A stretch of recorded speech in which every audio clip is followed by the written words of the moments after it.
flags for observers and international organizations? No, this is only for the. Ideally, at the origin, we only had ministers sitting here, and so we only have member states. There is no organization here. Only for this particular segment. It says in the program ministerial segment. So that's why we only had that.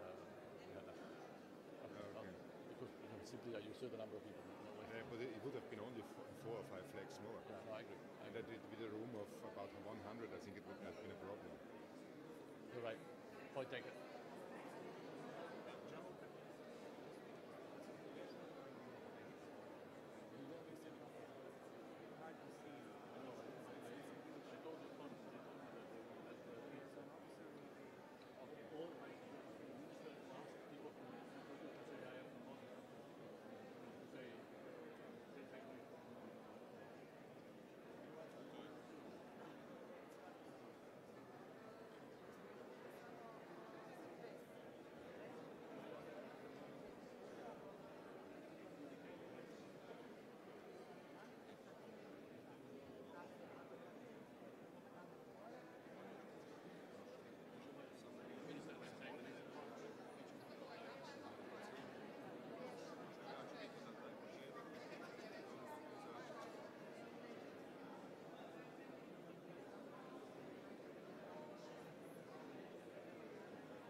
Please be seated.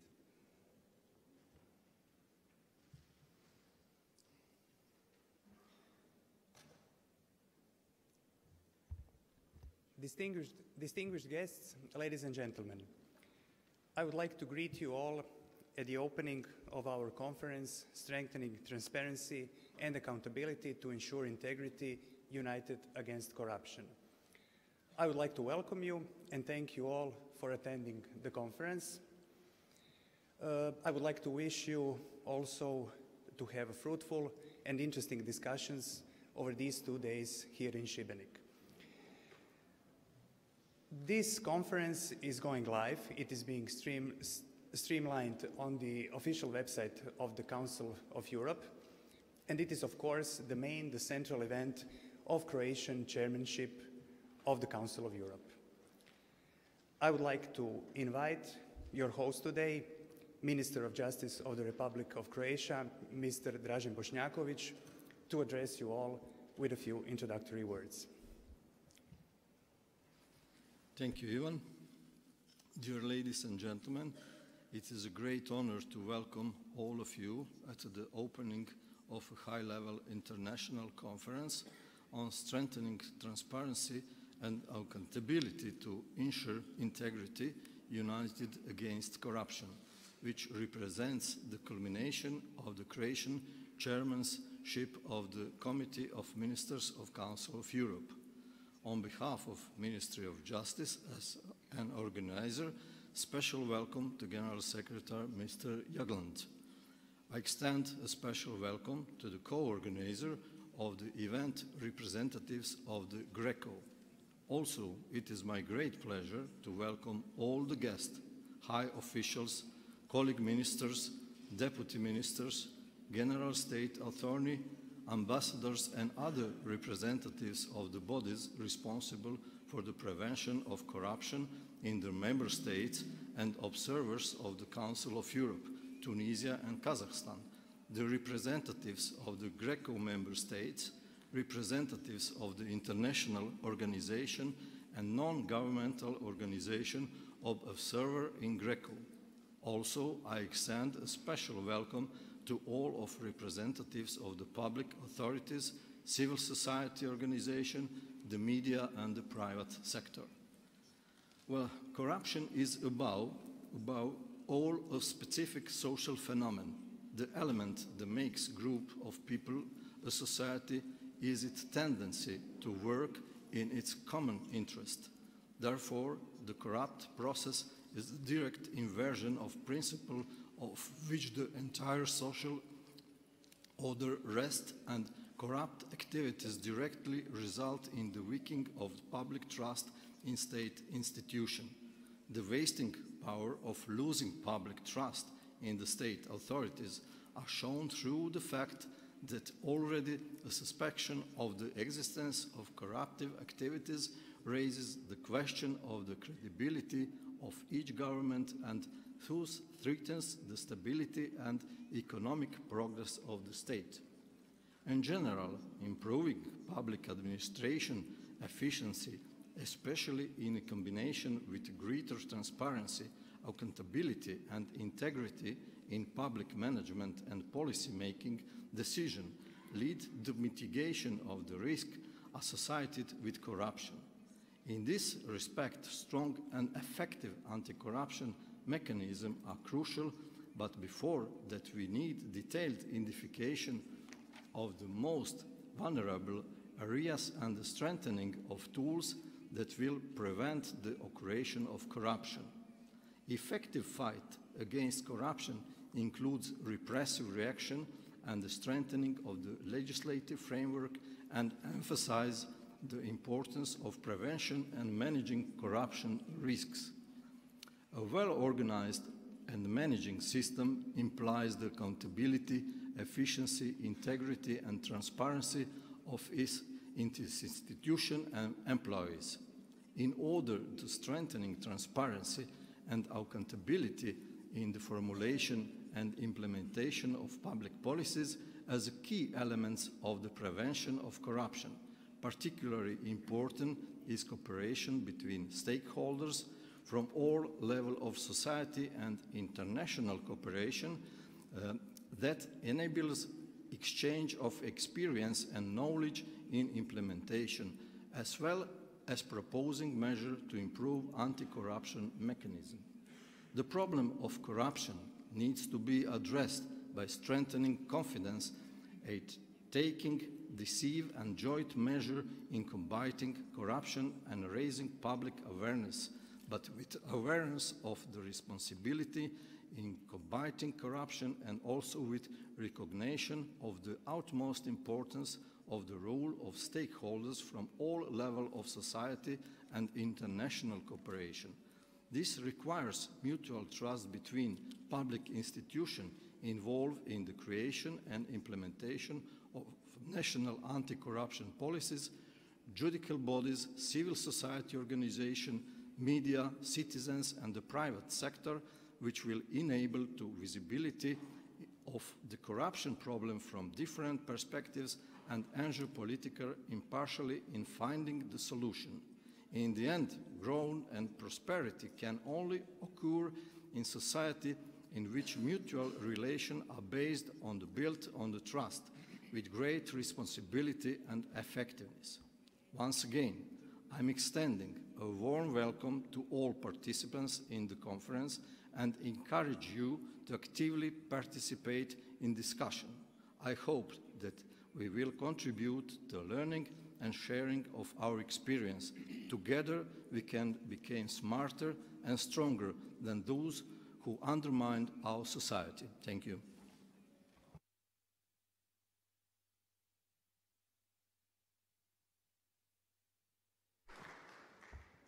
I would now like to ask the State Secretary of the Ministry of Foreign and European Affairs of the Republic of Croatia, Madam Zdravka Bušić, to say a few words. Thank you. Thank you very much. Dear Secretary General, dear Ministers, Excellencies, ladies and gentlemen. At the outset, I would like to express that I'm honored to be a part of this conference, which will tackle the important issue of strengthening transparency and responsibility aimed at preventing of corruption. I would like to thank the Croatian Ministry of Justice and GRECO for the excellent organization and warm welcome in Šibenik, a town with a long and rich history.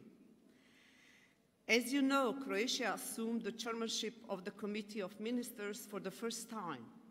For us, the Council of Europe represents the fundamental organization for setting standards in the field of human rights, democracy, and the rule of law in Europe.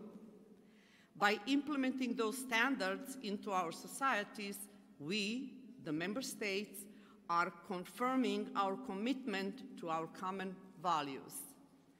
For this reason, in the process of setting the priorities of Croatian chairmanship, we were guided by the vision of Europe with strong and independent institutions which offer equal opportunities for all its citizens, values its diversity, and preserves its cultural identity. Through these priorities, we saw the opportunity to give our contribution to common endeavor aimed at finding solutions to numerous issues faced by contemporary Europe.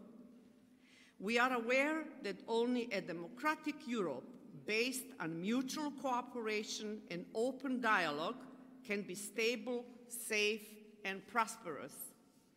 Since taking over the chairmanship, Croatia has organized various events based on these priorities: protection of rights of national minorities and vulnerable groups, as well as decentralization in the context of strengthening of local and self-government.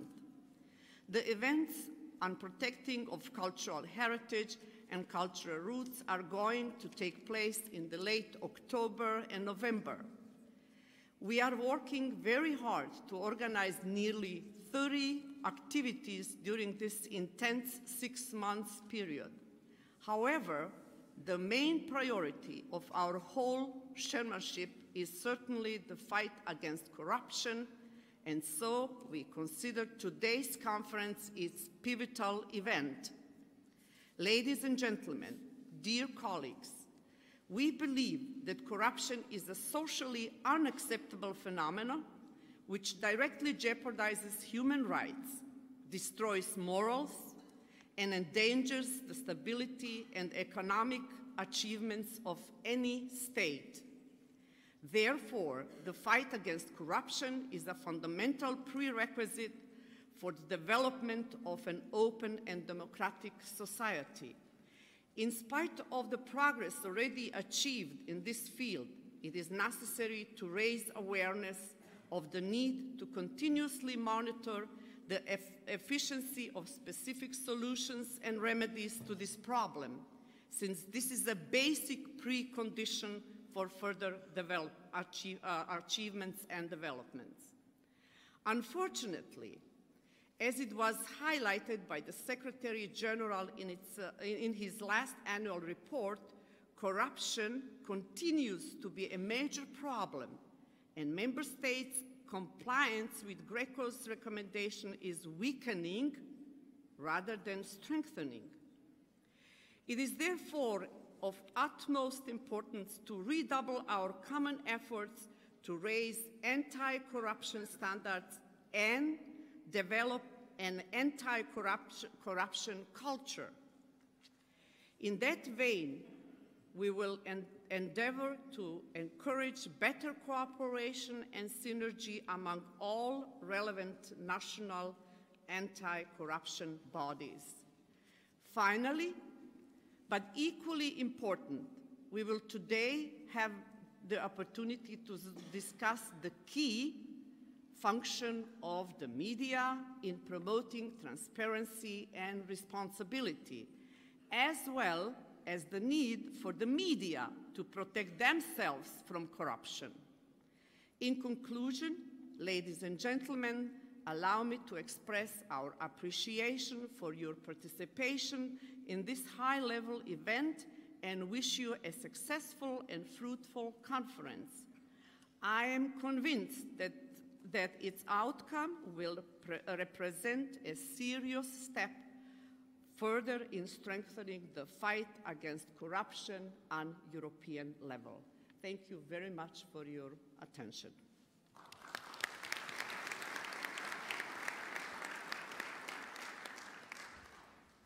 Thank you, Madam State Secretary. Now I would like to invite President of Greco and the Vice President of the Supreme Court of the Republic of Croatia, Mr. Marin Mrčela, to address us all. Thank you very much, Secretary General, Ministers, Excellencies, colleagues, ladies and gentlemen. Dobrodošli u Hrvatsku. It is great to be here as a president of the anti-corruption body of the Council of Europe, Greco, during our chairmanship, Croatian chairmanship of the Committee of Ministers of the Council of Europe here as a host. I'm proud that the Croatian government places the fight against corruption so high on its agenda. Public sector integrity has been the core of the Greco's evaluation.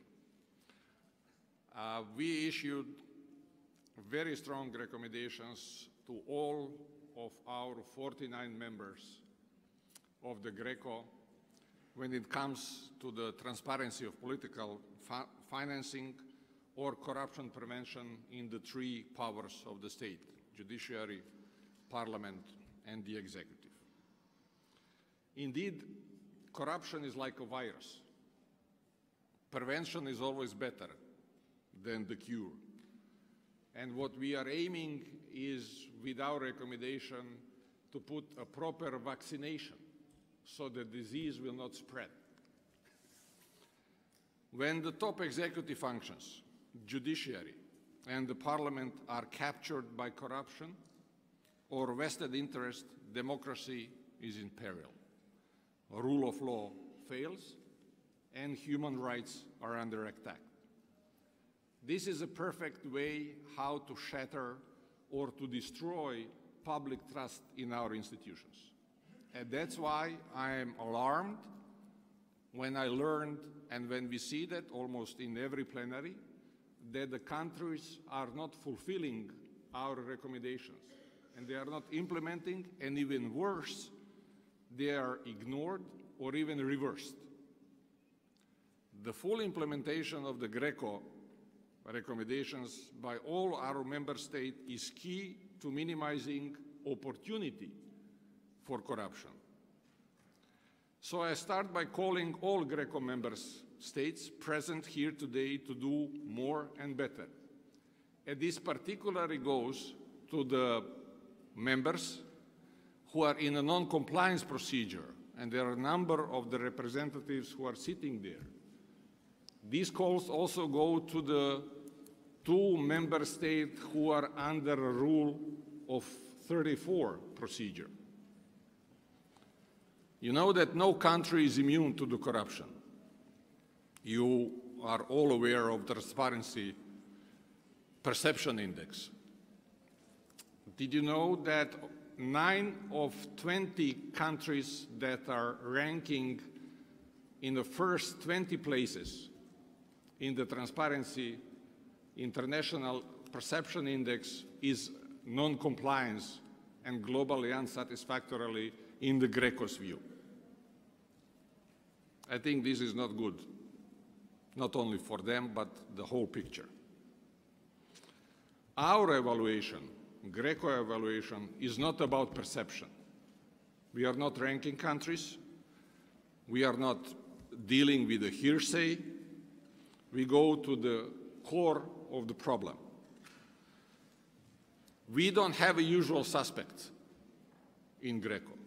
Our every recommendation is tailor-made. Every country and even every body of our Council of Europe is treated alike, even the Parliamentary Assembly of the Council of Europe. We will continue to raise the yellow card, to use the familiar term, and draw attention to the risks and the shortcomings and push for the right reforms in every area, and particularly in this, and I will give you a couple of examples that we encounter. So we issued a strong recommendation every time when the politicians are failing to manage conflict of interests or not declaring gifts such as apartments or trips, or when we see shady or obscure party funding system, or when judges are at the same time mayors of the city, members of the parliament, or even pay part of their salary to the political parties who vote for them. When parliament fails to adopt a code of conduct for MPs, when politicians are recruit family members as their personal advisors, when ministers are the ones who decide who our judges or prosecutors should be and how they should behave, when parliamentarians or even ministers insist that family members be excluded from their asset declaration, when little or bigger deals enable entrepreneurs to bribe public officials to gain a slice of the public procurement rules, when countries ignore for a certain number of years their self-assumed obligation to comply with our recommendations, because these recommendations, dear colleagues, are not optional. If you are a member of the GRECO, if you adhere to evaluations as a proud member of the GRECO, we should or you should follow the recommendations. We will also react when we see corruption undertaking reforms which run counter to the anti-corruption standards they have themselves subscribed to. Our new Rule 34 that I mentioned already, so far applied in cases of Romania and Poland, allows GRECO to be both vigilant and proactive. We will not hesitate to use it again. And since I'm in Croatia, one should first keep one's own house in order. Na hrvatskom mi bi rekli da svako treba najprije počistiti kod kuće. I zato ja sad pozivam i ponavljam da je u odnosu na Hrvatsku GRECO prije 5 godina proveo evaluaciju i ustanovio da u našem parlamentu, to jest Saboru Republike Hrvatske, ne postoji Code of Conduct. Još uvijek na tom polju nije ništa napravljeno, iako nacrt u parlamentu postoji. I zato mislim da je 5 godina predugo vrijeme, a da se ta preporuka nije ispunila. I will now continue in English back. It has been claimed that we are too soft or too loose ourselves in the minor details, missing the big picture. Of course, one should remember that the picture consists of the details. On the contrary, we care about the big picture. This is exactly why all countries need to get their acts together and comply with our recommendations, which consist and which insist on prevention. We have to act before, because after is too late. When these preventive measures are not there, society will act alone. In many countries, people have taken the streets in recent months to shout their anger and rejection of corruption and integrity failings, involuntarily fueling disruptive populist movements. Another thing which is very important is that this conference devotes a session to the media. Independent media, as we all know, play an essential role in preventing corruption by shedding light on dirty deals and exposing conflict of interest in corruption. I would like to pay tribute here today to the life and the work of Ms. Daphne Caruana Galizia, who was murdered just 1 year ago because she was doing her job. Everything must be done to bring those who perpetrated and ordered that crime to the justice. The Archbishop of Malta, Mr. Scicluna, put it very well a few days ago by saying, people who administer justice must protect others from the arrogance of power. I couldn't agree more.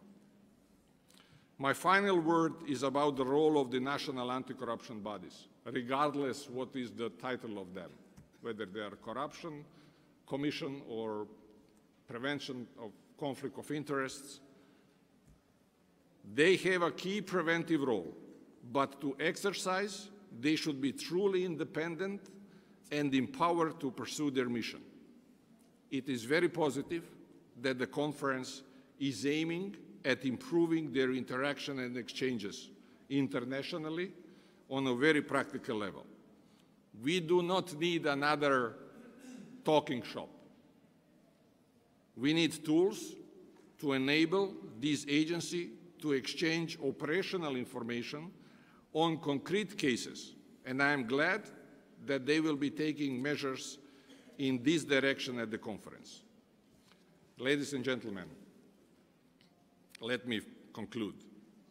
I hope you have understood by now that GRECO is not about the politics. It is about a technical, legal analysis of the tools of your and our countries and institutions that have to place to ensure integrity and prevent corruption with the tailor-made recommendations. Membership of GRECO is not free ride. It comes with rights, but also with obligations.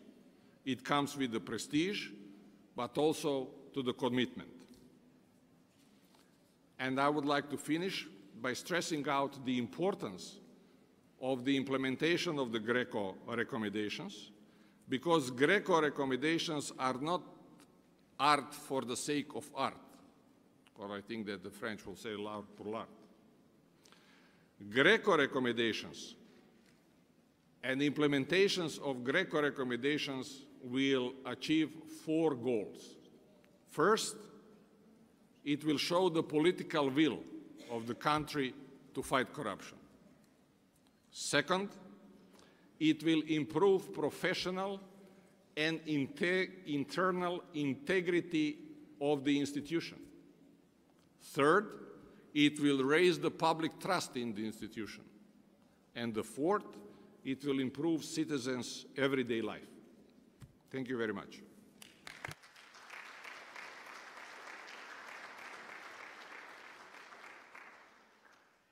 Thank you, Mr. Mrčela.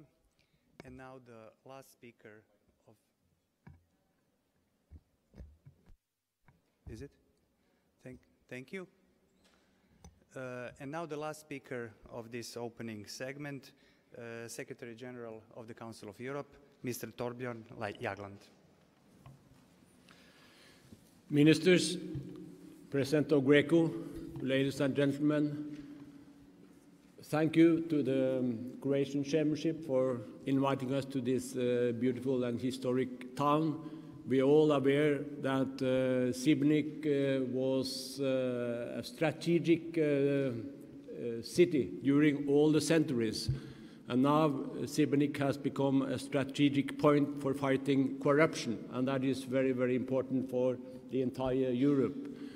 As you know, Council of Europe was set up to secure human rights and the rule of law after the Second World War. And we have many legal instruments to that effect. All the monitoring bodies we do have, and at the top of the system, of course, the Court of Human Rights. I will say that increasingly combating corruption has become more and more important, and Greco is a very, very important, respected instrument which goes far beyond the Council of Europe territory. And I always listen when the President of Greco speaks, and when he spoke Serb-Croatian, I could even understand you because I know your message. And the fact that you did it here in such a clear way also shows what you underline, namely this is an entire independent convention and monitoring mechanism that we have in the Council of Europe. Now, there has to be concerted action between the domestic level and an international instrument like Greco. And that's why we are here. This partnership approach threads through the three topics that form the basis of this conference and on which you are seeking new ideas and ways forward. The fight against so-called grand corruption, the big fishes, as I understand it. The need for strong national anti-corruption bodies, and the crucial role of free media capable of rooting out and exposing malpractice wherever it exists. Ground corruption is perhaps the most shocking and damaging kind. Because it takes hold at the highest end of politics, it distorts the proper functioning of state or international system, and when money and power are seen to benefit the few at the expense of the many, this abuse of power corrodes public trust, not just in politicians, but in the institutions and values in which we believe. So preventing and tackling corruption and at worst state capture must therefore be a top priority for governments across Europe and the world. Greco has been active in and has contributed greatly to that effort, helping strengthen public sector integrity. Previous evaluation rounds on political party funding and the prevention of corruption among MPs have provided a wealth of information and resources about how this occurs and what can be done to stop it. And I anticipate that the current round focusing especially on the prevention of corruption in central government will do likewise. The question is, what more should we do? Are existing immunities, jurisdictions, and sanctions adequate? Should we strengthen our criminal laws, including the creation of a civil action mechanism? And if further action is needed, would people in this room and beyond have an appetite for new anti-corruption legal standards in this area? Specialized national corruption bodies are also a vital tool for identifying and investigating and tackling and preventing crimes at different levels of the public and private sectors alike. It is encouraging to see that so many representatives of those national bodies here today, not only from European states, but from much further afield too, including Canada, Hong Kong, Qatar, and Benin, and by the way, United States, which is a full member of GRECO. You know that to do your jobs efficiently and effectively, your work must be independent and your investigations impartial. Adequate resources and a culture of cooperation is also important. Again, this is true at the domestic level, but equally important at the international level, not least where your work leads you across national borders. So I think that we can warmly welcome the launch at the end of the conference of a brand new network of corruption prevention authorities. This will allow the easy exchange of information between authorities in multiple countries where an international element is involved. Today in Europe and the wider world, there are multiple means by which law enforcement can work together against cross-border crime. Anti-corruption techniques should not lag behind. This network should help bridge the gap, and this is your network. However, you should go forward in the certain knowledge that the Council of Europe stands behind it and is ready to help where needed. But exposing corruption has never been the role of state authorities alone. The media has a crucial role to play. Over the years, journalists have uncovered a wide range of stories in this area, often very big stories that can themselves result in criminal prosecutions. This is what the European Court of Human Rights meant when it described journalists as watchdogs of democracy. But only a free media can fulfill that role properly, where journalists are subjected to harassment, intimidation, or prosecution, or even killed for carrying out the legitimate work. The chilling effect is clear. We cannot expect them to play the part they want to play in a democratic society, to uncover the truths and hold authority to account. Three problems are very real, with sometimes terrible outcomes. Since 2015, our platform to promote the protection of journalism and safety of journalists has recorded the unlawful death of 22 journalists in our member states, in addition to severe physical attacks on 120 others. And this is to say nothing of the number of journalists who have been detained.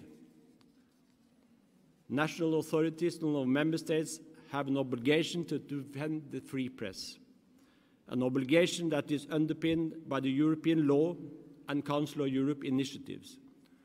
Article 10 of the European Convention on Human Rights, a binding provision interpreted by the European Court of Human Rights in Strasbourg. Standard-setting instruments on the protection of those who work in the media and on media pluralism and transparency is important, and over research and cooperation activities with individual countries too. Equally, it is important that the free media is also trustworthy. The concentration of ownership and conflicts of interest remain a significant challenge, not least at the time of technological developments and the growing involvement of media players in political life. Some journalists also cut ethical corners and fall short of the professional standards expected of them.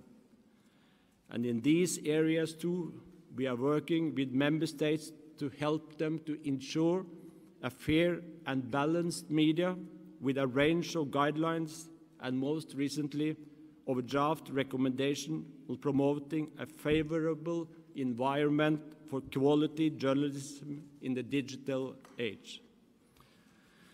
So, ladies and gentlemen, as the Council of Europe's monitoring body in this area, GRECO has done a great deal of good work over the past 20 years to promote integrity and boost transparency.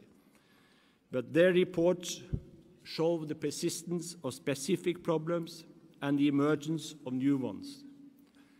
They also show that no country is immune and that we all can and must do better. I am therefore particularly pleased to see such a diverse pool of expertise here today from government, the judiciary, the media, and more, some of whom have traveled a great distance to be here. And at the end, I would like to end where I started. When we are talking about fighting corruption, we should keep in mind that this is about securing our democracies, the rule of law. Corruption is a threat to democracy because it deprives the public sector for a huge amount of money. It undermines trust to democratic institutions, and very often corruption leads to upheaval, even revolutions, stability, instability, and even war. And if somebody believes, and I see that an increasing number of commentators and so on says that now more authoritarian systems have proved to be stronger, to advance more and to give more prosperity and more economic growth than democratic societies. I would like to, in this hall, recall, I'm old enough to remember when Soviet Union brought the Sputnik out in the outer space. And, well, they did it before United States, and everybody said now the communist system had won the game. It would take over the world. When it happened, history shows that at the moment when it happened, Soviet system was on the peak and had already started its fall. And in 1989, the Berlin Wall came down. Nobody had predicted it. No expert, no politicians, even 3 months before it happened. Nobody thought that it would happen. But actually what happened was that people took history in their own hands and hit down at the center of the Cold War, at the Berlin Wall that had divided the city, Germany, Europe, and the whole world. Why did it happen? Because the Soviet system couldn't develop, didn't have checks and balances, couldn't take the innovation of the world on board because it was closed. And the same happened in Tunis. You remember the owner of the grocery shop that put himself on fire in order to protest against corruption. And the revolution came. Unfortunately, Tunis became nearly the only good example of the revolution that took place in this region. And in Ukraine, what happened there? People went to the streets, made a revolution, and in the moment of revolution, Ukraine was so exhausted by corruption that they could not stand up against what happened. And we got a huge, huge crisis. So, ladies and gentlemen, those who believe, and this is a message to democratic leaders, if you involve yourself in corruption, sooner or later it will be the end of the day for those who do it. And autocratic systems that rely on corruption, sooner or later the day will come when people will go to the streets. That's how history tells us the real truth about the relationship between checks and balances and corruption. If you don't have checks and balances, we always get corruption, mismanagement of power, and misuse of power, and it leads to upheaval and very often revolution. Thank you very much.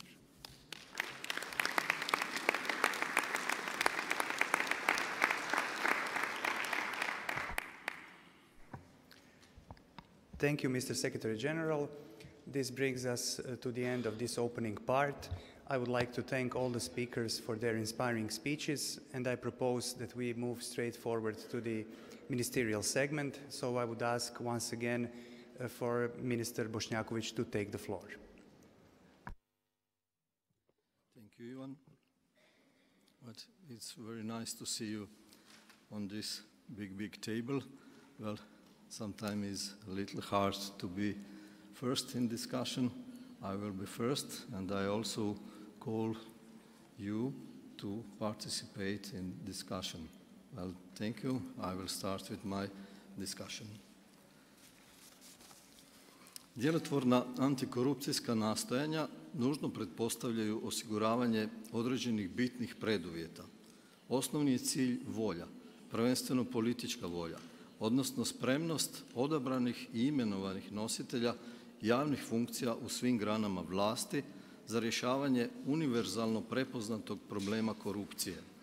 Postojanje ovog osnovnog artikulira se u izgradnji sljedećeg preduvjeta: adekvatnog institucionalnog i zakonodavnog okvira za učinkovitu borbu protiv korupcije, koji uključuje osnivanje preventivnih i represivnih tijela u borbi protiv korupcije. Esencijalan preduvjet predstavlja i sinergija aktera sa svih ostalih razina društva, uključenost civilnog društva, privatnog sektora, medija, socijalnih partnera, te posebno građana koji moraju osvijestiti vlastitu moć, ali i doprinos i odgovornost u suzbijanju korupcije i smanjenju njenih štetnih posljedica. Republika Hrvatska je u provedbi nacionalnih strateških dokumenata postavila čvrste temelje učinkovitoj u sustavnoj borbi protiv korupcije. Doneseni su brojni zakoni i drugi propisi, postupno su jačani institucionalni kapaciteti, osnovana su tijela za njihovu provedbu i nadzor, osmišljeni i pokrenuti su vrlo značajni projekti koji su u pozitivnoj korelaciji s transparentnim djelovanjem tijela državne vlasti i drugih tijela s javnim ovlastima, kao i pozornost usmjerena ka prevenciji, progonu i sankcioniranju korupcije, međuagencijskoj i međunarodnoj suradnji te procesu osvještavanja javnosti o štetnosti korupcije u društvu. Rezultat poduzetih aktivnosti posebno su vidljivi u području osiguranja adekvatne represivne reakcije, ali i na području preventivnih mehanizama, poput prava na pristup informacijama, financiranja političkih stranaka i predizbornih aktivnosti, transparentnosti rada svih grana vlasti i postupaka javne nabave te upravljanja sukobom interesa.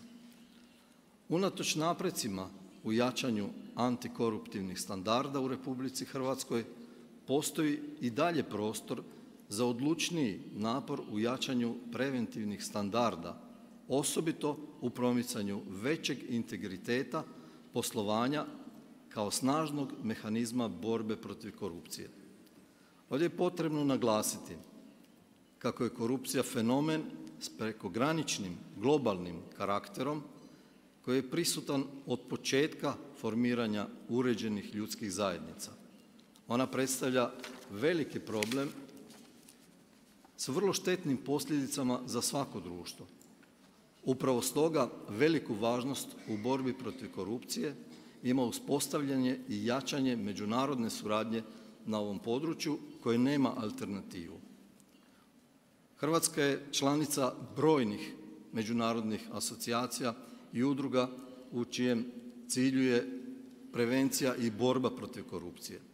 U tom kontekstu iznimno mi je zadovoljstvo da smo imali priliku organizirati ovakav skup na visokoj razini kojim je cilj dodatno ojačati međunarodnu suradnju na polju borbe protiv korupcije kroz izmjenu znanja i iskustava u korištenju i formiranju univerzalnih međunarodnih antikorupcijskih alata i standarda, promociju dobrog upravljanja i pouzdane javne uprave, promociju principa vladavine prava, transparentnosti i integriteta, jačanje zakonodavstva, aktivne uloge civilnog društva, podizanje javne svijesti. Rješavanju problema korupcije mora se pristupiti djelovanjem na uzroke. Osim važnosti suzbijanja i sankcioniranja njenih pojavnih oblika, potrebno je snage usmjeriti na prevenciju pojavljivanja koruptivnog ponašanja. U tom važnom poslu posebnu ulogu imaju slobodni i nezavisni mediji koji bez obzira na svoj format imaju ključnu ulogu u osiguravanju transparentnosti i odgovornosti kao alata za jačanje integriteta te sprječavanje korupcije. Javni mediji moraju zastupati javne interese i u tom smislu oni moraju biti objektivni i nepristrani. Međutim, iako su slobodni i nezavisni, javni mediji ključni sastojak demokracije, a to ne znači da su mediji uvijek nepristrani. Kada određena pristranost uguši slobodu govora ili zamagljuje liniju između stvarnih vijesti i senzacionalizama, ugrožena je funkcija javnih medija. Također, jedan od glavnih ciljeva borbe protiv korupcije jest osiguranje respektabilnog medijskog integriteta. Naime, medijska sloboda i antikoruptivno neophodan medijski integritet neraskidivo su vezani uz profesionalnu odgovornost svih medijskih djelatnika. Za ostvarenje društvene svrhe medija potrebno je djelovanje u okvirima standarda profesionalne etike novinarske struke. Zahtjevi načela istinitosti, objektivnosti, slobode i odgovornosti nalažu restriktivniji pristup kršenju etničkih standarda u pokušaju osiguravanja što kvalitetnijeg izvršavanja određenih društvenih zadataka medijske djelatnosti. Osim medija, veliku važnost u borbi protiv korupcije imaju specijalizirane i adekvatno opremljene institucije. Jedan od ciljeva ove konferencije je upravo poticati snažniju suradnju i sinergiju relevantnih državnih tijela zaduženih za sprječavanje korupcije. Iznimno mi je zato drago da će upravo na ovoj konferenciji biti potpisana deklaracija o mreži institucija za suzbijanje korupcije koja će, siguran sam, doprinijeti formiranju i jačanju standarda i mehanizama u međunarodnoj sinergiji antikorupcijskih nastojanja. Hvala lijepo.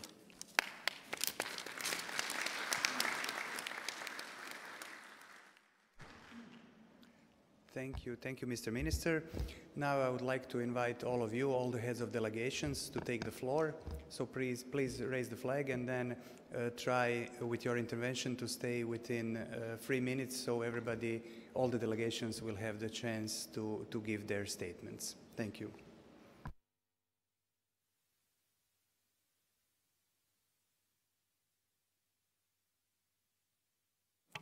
First, Denmark.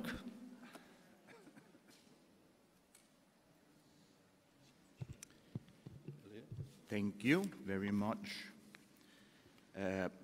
I take the floor and I have the honor to speak on behalf of the Minister of Justice of the Kingdom of Denmark.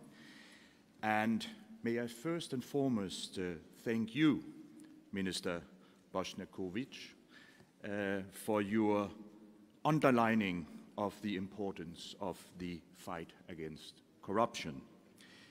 Denmark commends Croatia for putting this issue high on the agenda of its chairmanship of the Committee of Ministers of the Council of Europe. Corruption is everywhere in principle, and it must be dealt with immediately and with resolve. We have just recently witnessed its close hand in the Parliamentary Assembly of the Council of Europe, where it risked undermining the trust, legitimacy, and respect of the Assembly and, indeed, the entire organization. Corruption poses a serious challenge to democracy, justice, and the rule of law. Furthermore, it constitutes an obstacle to investment, trade, and economic development, and is often a facilitator of other crimes. Political will is an essential condition to the success of anti-corruption policies. Denmark remains committed to continue our efforts in this field and to promote effective measures against corruption. On the international level, Denmark highly values the multilateral organizations responsible for reviewing national legislation in the field of anti-corruption. And Denmark recognizes the Council of Europe's Criminal Law Convention and its review mechanism, the Council of Europe anti-corruption body, GRECO, as an important global instrument in the fight against corruption. When addressing the problem of corruption, cooperation between relevant stakeholders is crucial. Civil society is a key partner in the global fight against corruption. We believe that the input of all relevant stakeholders, such as academia, civil society, is not only valuable, but indeed necessary and key for provisions of supplementary information, advocacy for specific anti-corruption measures, and awareness raising.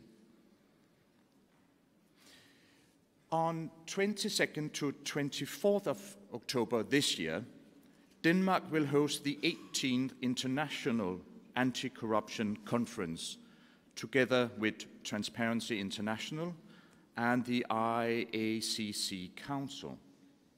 Around 30 ministers or vice ministers from countries of all regions and a dozen leaders of international organizations, as well as CEOs from the private sector, have been invited for discussions on how to strengthen international cooperation in the global fight against corruption.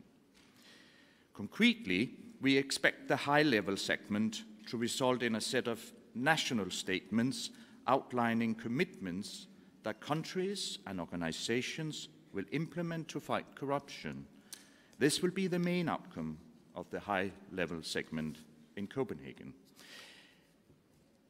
Let me, in conclusion, reaffirm that Denmark is committed to continuing our common effort in the field of fighting corruption and to promoting effective measures against corruption. I thank you. Hvala lijepo. Želim vam uspjeh na vašoj nacionalnoj konferenciji i nadam se da ćemo i tu dobiti neka nova saznanja i iskustva. Sljedeća na redu je Armenija.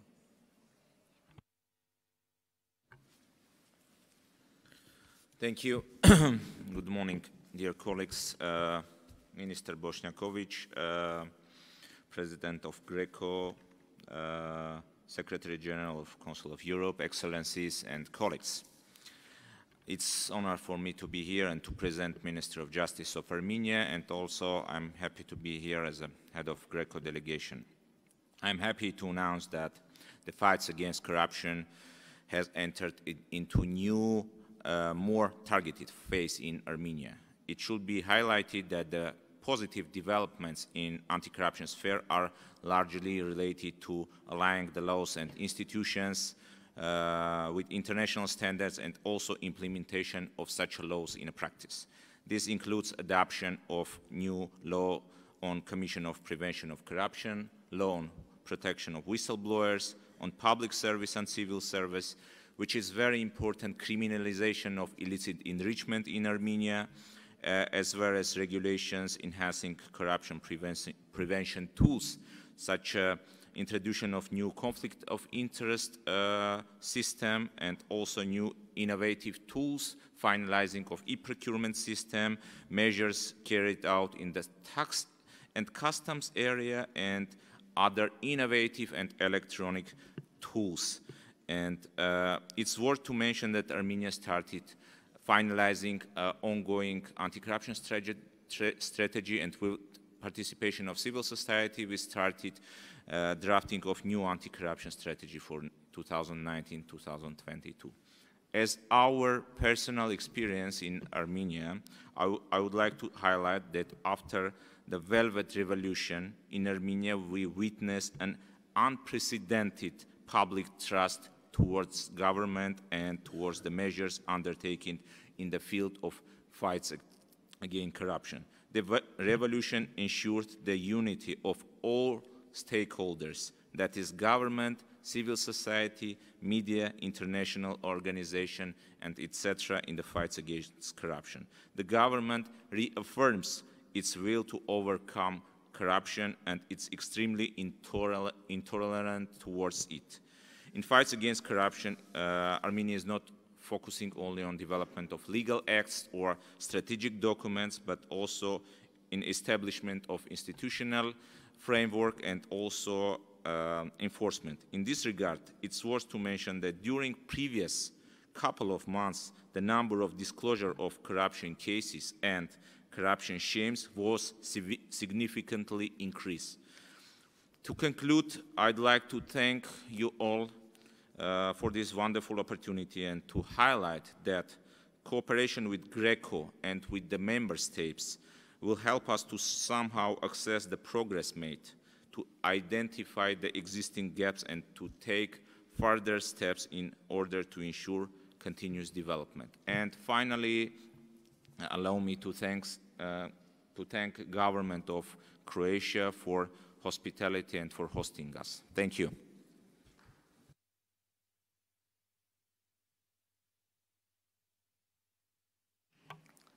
Hvala lijepo.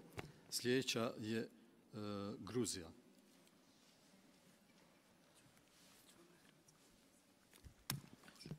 Thank you. Honorable ministers, dear President of GRECO, distinguished delegates, ladies and gentlemen, this is a pleasure for me to be here with you today. And first of all, let me thank the organizers for this wonderful event to make happen. And also, of course, thanks to our Croatian authorities to host us in such a beautiful city and beautiful country. First of all, let me highlight that, of course, fight against corruption and prevention of corruption remains to be the top priority for the government of Georgia, as a part of overarching goal to enhance the functional democracy, upholding the principles of transparency, accountability, and rule of law in the country.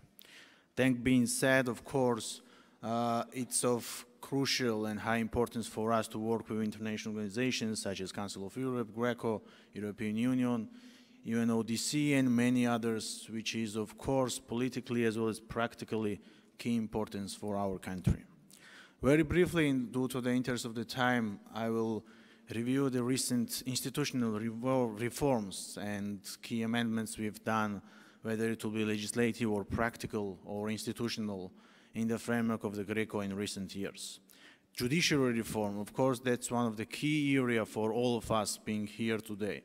And in the recent years, in the framework of the GRECO evaluation rounds, Georgia reviewed on the different stages and increased the independence and impartiality of the judiciary system.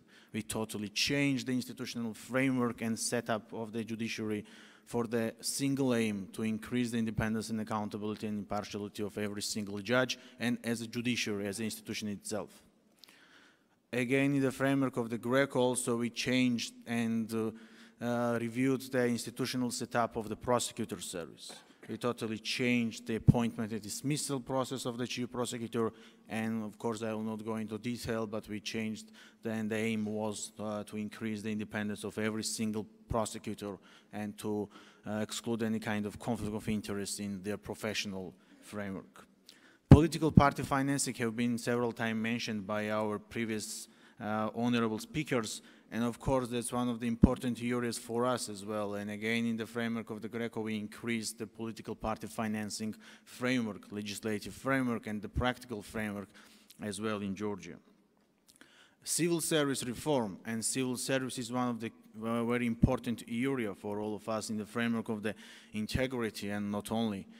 And we established and enhanced the merit-based civil service in Georgia, which ensures a professional approach with regard to the civil servants, including myself, working in different institutions.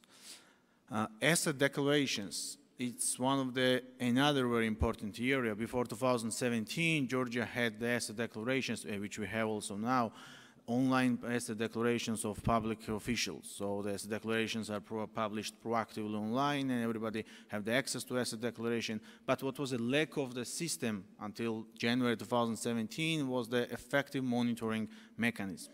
And since January 2017, we introduced effective monitoring mechanism, which is the independent body, Civil Service Bureau, which is in charge of monitoring of every single asset declaration. So not only the system itself, online, but the effective monitoring system is now in place. Whistleblower protection is one of the areas which we, again, in the framework of the Greco, we totally changed, I would say, the mentality of the society in terms of the whistleblowers. And whistleblowers now are very effective in Georgia because, first of all, we made the legal framework, we increased the safeguards and protection mechanisms for the whistleblowers, and we also increased the enforcement in that area, and of course the awareness-raising campaigns, which always is crucial in terms of different institutional reforms and different institutional changing, different institutional culture in the country. And conflict of interest generally, every single area where it is the risks of corruption risks. In that regard, of course, we identified the gaps in corruption-proofing legislation, and we changed the different and enhanced conflict of interest areas. Of course, that does not mean that there are no challenges in the country, and that challenges always gives us the possibility to identify the right ways and the solutions to tackle that problems. As a result of different institutional reforms, Georgia was elected as in 2016 as the chair of the Open Government Partnership, OGP. Until last week, actually, we took over, handed over to Canada, and it was our privilege to be the chair of the OGP, and fight against corruption and increased transparency was one of the key priorities for Georgia. And as I said, of course, it always remains for us. And we hosted the OGP Global Summit in July this year, and many of you have been there. And fight against corruption and also Greco recommendations and Council of Europe recommendations as one of the part of the summit had a due interest and attention at that summit. Georgia, like 2 weeks ago, was elected Vice President of International Academy of Corruption, and that's the privilege for us, of course. And generally, let me conclude by once again highlighting that we remain committed to fight against corruption and to prevent corruption. And of course, we will continue working with our partners, with international organizations, with domestic organizations, with civil society, and with general public towards the common aim, which is to prevent corruption, to fight against corruption, and to uphold our principles of rule of law in our countries. Thank you very much for your attention.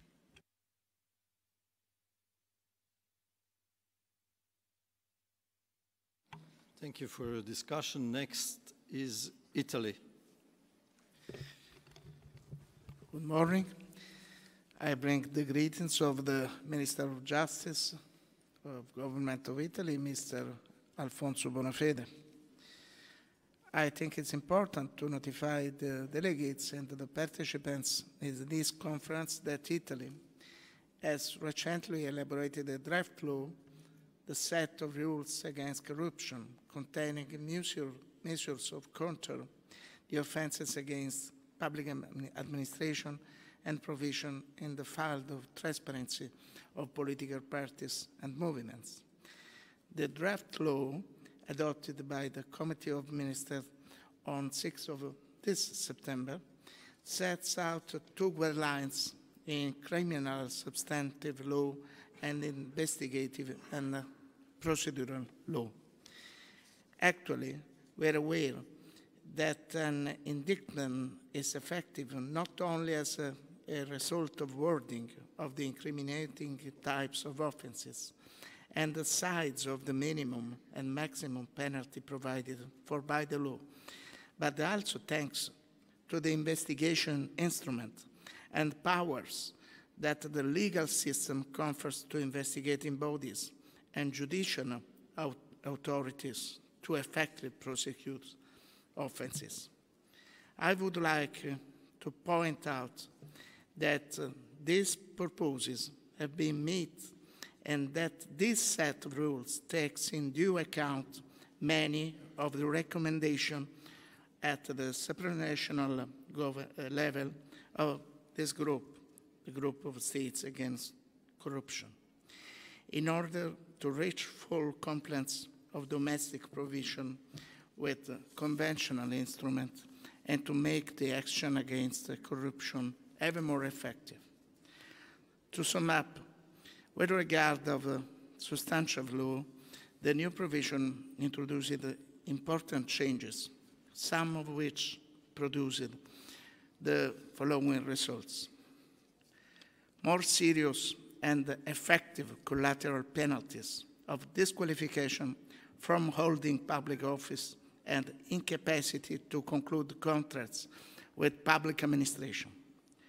More serious disqualification penalties in the case of the administrative responsibility of legal persons, firms, and associations, even without legal statute, with regard to the penetration of the offenses of extortion, handily inducing someone to give or promise utilities or corruption.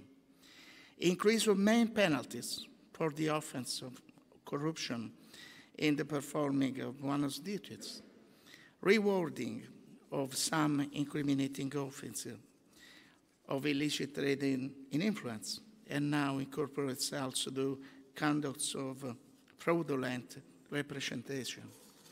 While the scope of application of the offenses in the field of international corruption of public officers, introduction of prosecution of officials for the offense of corruption between private persons and abetting corruption between private persons, and the request of Minister of Justice and the complaint by the injured party is no more necessary to prosecute the offenses of corruption and other offenses against public administration committed abroad.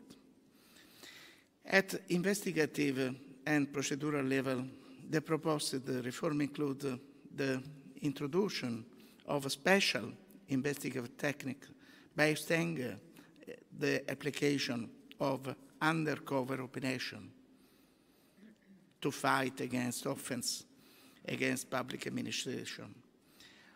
Wider investigative power of appeal judge and an offense has been extinguished as the result of an amnesty of a statute of limitation in view of making a decision of a confiscation.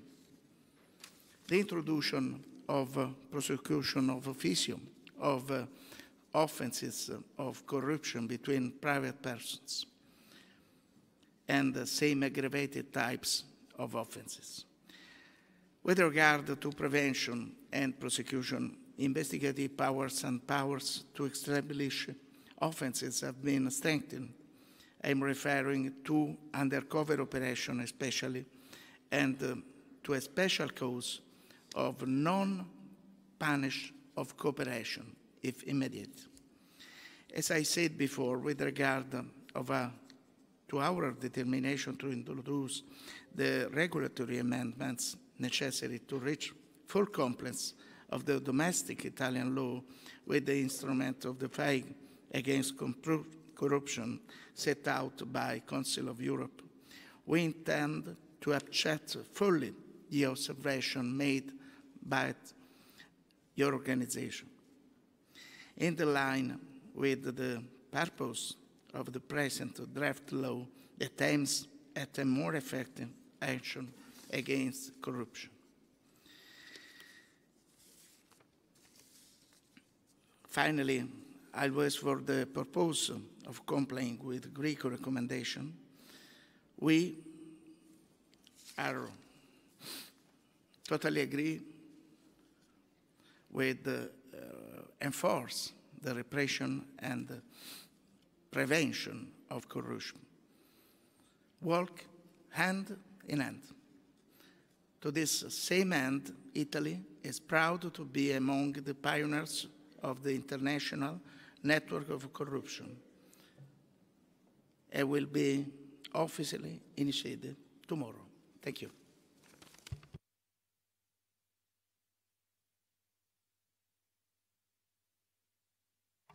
Thank you, Italy.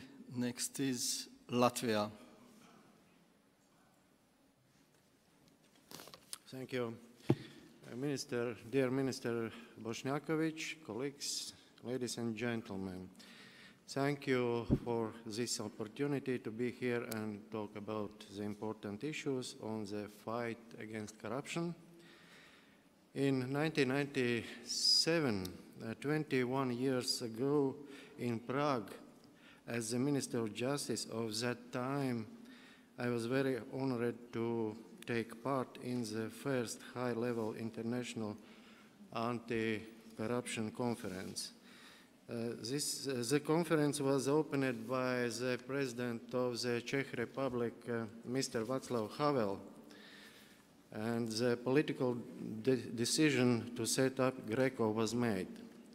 Today, 21 years later, after this event, I'm again in the Middle Europe and in the high-level anti-corruption conference.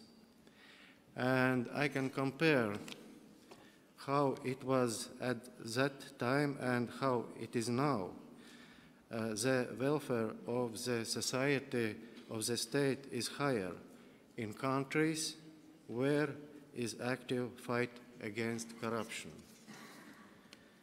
The creation of specialized anti-corruption body, CNAB, allowed Latvia to prioritize its fight against corruption.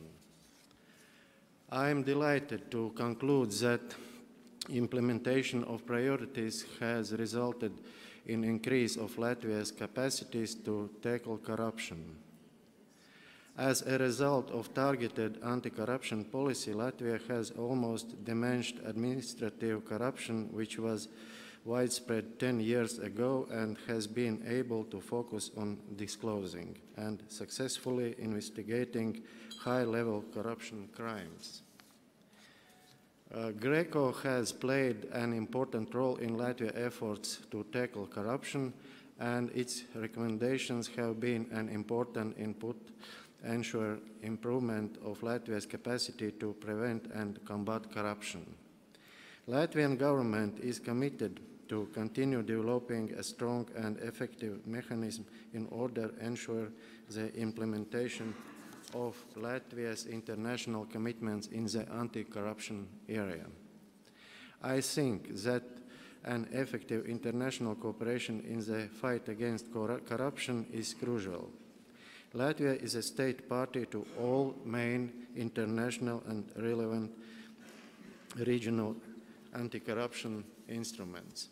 Latvia joined the GRECO in year 2000. Since then, it actively and regularly participates in GRECO evaluation, for example, evaluation fourth round Croatia this year, and plenary meetings. Latvia joined the United Nations Convention Against Corruption, UNCAC, in 2005, and since then it has actively contributed to development and implementation of the mechanism for the review of implementation of the UNCAC. Within the framework of UNCAC, experts from Latvia participate in evaluation of other countries. Currently, we are evaluating Azerbaijan. In 2016, Latvia also has joined OECD and ratified the OECD Anti-Bribery Convention and is active participant in its working group of bribery in Paris. In conclusion, the most important news from Latvia, in my opinion, are that on October 11th, 2018, the Parliament of the Republic of Latvia adopted the Whistleblowers Law. Finally, I would like to stress once more the importance of cooperation between institutions to ensure proper developments to fight against corruption. Thank you for your attention, and thank you, Minister Bošnjaković, for your hospitality. Thank you very much.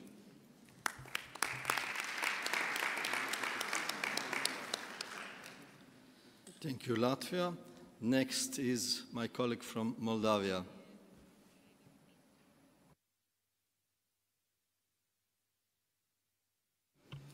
Merci, Monsieur le Président. Mesdames et Messieurs les ministres, Vos Excellences, Mesdames et Messieurs, chers collègues, au fil des ans, des efforts constants ont été déployés dans mon pays pour améliorer la qualité de la justice et la lutte contre la corruption. Néanmoins, nous sommes conscients que nous n'avons pas encore réussi à surmonter la crise d'image et de confiance qui caractérise le système judiciaire. Les problèmes persistent.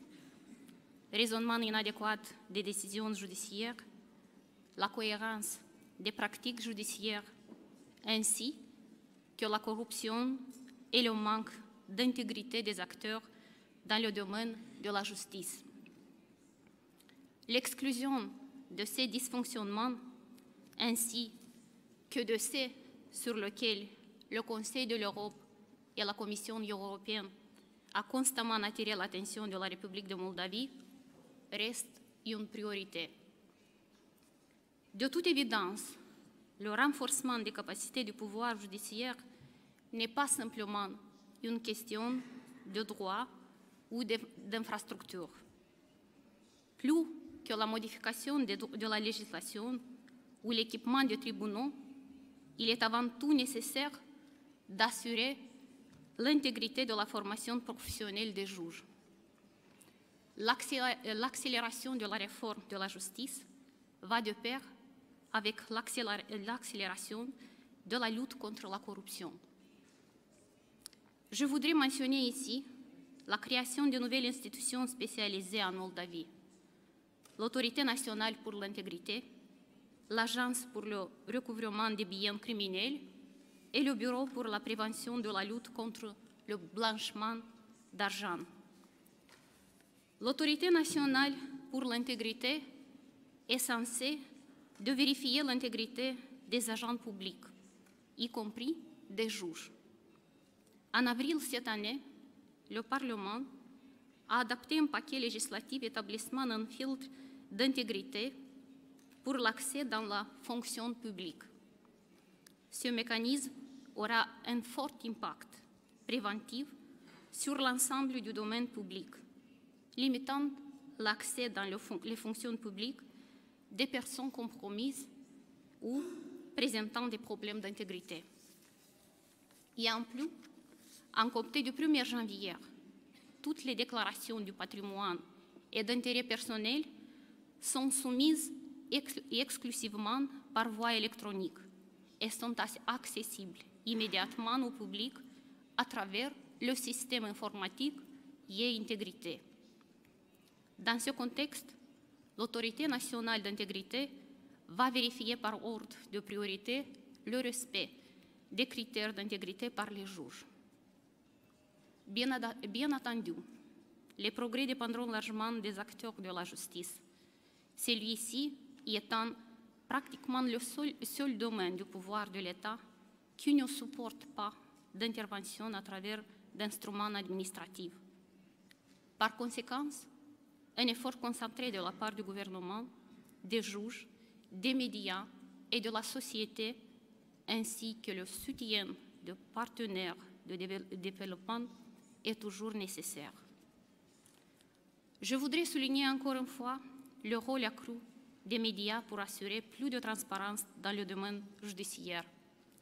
En ce sens, nous avons adopté de nouvelles dispositions législatives afin de doter les médias avec des instruments nécessaires pour leur garantir l'accès effectif aux informations d'intérêt public et le reflet objectif de la situation du judiciaire.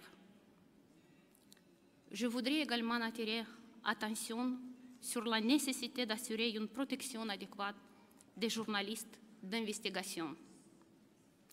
Tous ces défis montrent la nécessité d'efforts concentrés supplémentaires pour assurer la transparence et l'intégrité. La République de Moldova soutient la déclaration qui sera soumise pour adoption à cette conférence en tant qu'engagement qui ouvre la voie à renforcer la coopération internationale dans ce domaine.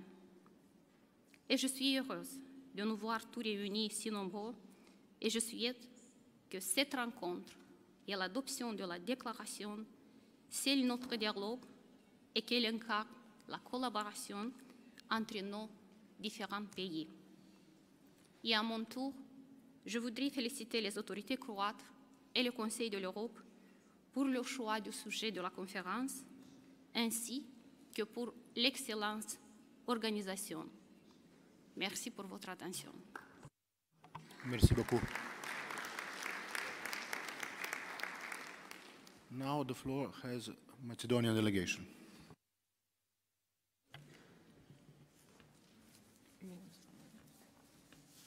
Thank you.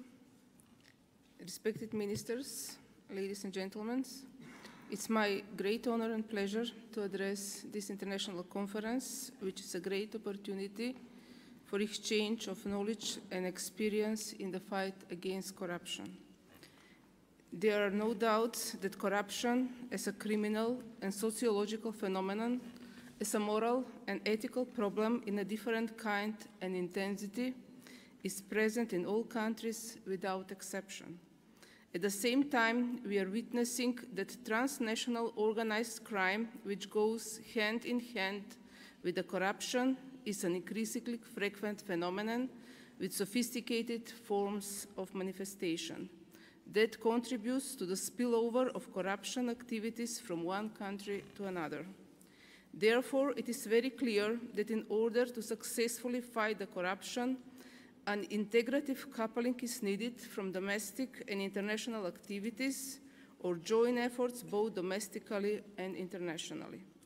The fight against corruption is one of the strategic priorities of the government of the Republic of Macedonia. Therefore, intensive activities are undertaken aimed at strengthening of our legal and institutional system for combating corruption. Let me inform you briefly about the activities that the Republic of Macedonia undertakes in the direction of prevention and repression of corruption. They are implemented on a legislative and institutional level in terms of applying the law and strengthening of the interinstitutional, regional, and international cooperation. Our anti-corruption legal framework began to be built in 2002 with the adoption of the law on prevention of corruption, and subsequently it was upgraded both in the area of prevention and repression, so the law of prevention of conflict of interest, the criminal code, the law on criminal procedure, law on public internal financial control, the law on special public prosecutor, and other laws are also part of it. Since 2015, this legal framework was supplemented by the law on protection on whistleblowers, and its application started in 2016. Added to this law, there are bylaws deriving from it, channels for protection, internal and external reporting in the public sector institution were introduced, as well as protected internal reporting to legal entities in the private sector. Over the time, as a result of numerous events and novelties, the need arose to change our basic anti-corruption law, the law on prevention on corruption, in order to align it with the new constellation in international trends. Thus, currently, the Republic of Macedonia is working on preparation on a new law on prevention of corruption in accordance with the recommendation of European Commission and the GRECO recommendation. Having in mind the success in the fight against corruption depends above all on the bodies which are an institution which are in charge of dealing with it. Specialized bodies for fighting the corruption are established. The newest one is the Special Public Prosecutor, which have many cases in front of the court on the basis of corruption. Specialized units also exist in the Ministry of Interior, in the Custom, in the Public Revenue Office, and other bodies, as well as there is a specialized court for organized crime and corruption. Ladies and gentlemen, there is no compromise when it comes to corruption. We have to fight it, and that fight is more efficient if we are united. International cooperation can help foster the will to fight corruption and the capability to do so. Comparative solutions, the exchange of knowledge, information, and experience, the international and regional cooperation, including international events such as this conference, are important tools in the process of raising the quality of fight against corruption. This underlines the great importance of this conference, and in this direction, I would like to express my conviction that from today we will be enriched by gaining a new insight and new experiences, which will mean investing more future efforts and taking even more successful steps in the fight against this evil. Thank you very much for the attention.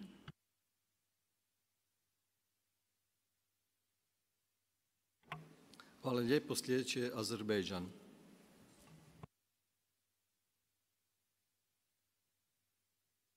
Dear colleagues, ladies and gentlemen, first of all, let me thank our Croatian hosts for the excellent organization of the conference and warm hospitality. The fight against corruption is a bulwark against the challenges of democracy and the rule of law. For this fight to be effective, along with a strong political will, operational international mechanisms are required. Thanks to that, we were able to effectively implement anti-corruption strategies, having contribution from the Public Commission on Fighting Corruption and Anti-Corruption Department with the Prosecutor General, which has extensive powers. We are grateful to GRECO as implementation of its recommendations fostered the reform of domestic legislation and practice. This allowed us to reach a high 20th place in the rating of the most trusted governments and to have our anti-corruption indexes increased. I believe it's relevant to share the know-how of our country, the ASAN service. It has actually put an end to everyday corruption, having a 98% customer satisfaction index. Being a one-stop shop institution, it unites under one roof about 40 organizations who render 220 different services. However, no one is able to fight with this evil alone, and therefore Azerbaijan actively promotes expanding international cooperation. Our country is a co-initiator and an active player at the International Association of Anti-Corruption Authorities. Under this umbrella, we work closely with UNODC, OLAF, AICA, IAP, etc. In addition, Azerbaijan, like Croatia, sits at the Executive Committee of the International Association of Prosecutors and personally runs an anti-corruption web network for prosecutors, which also allows for exchanging best practices, conducting trainings and webinars.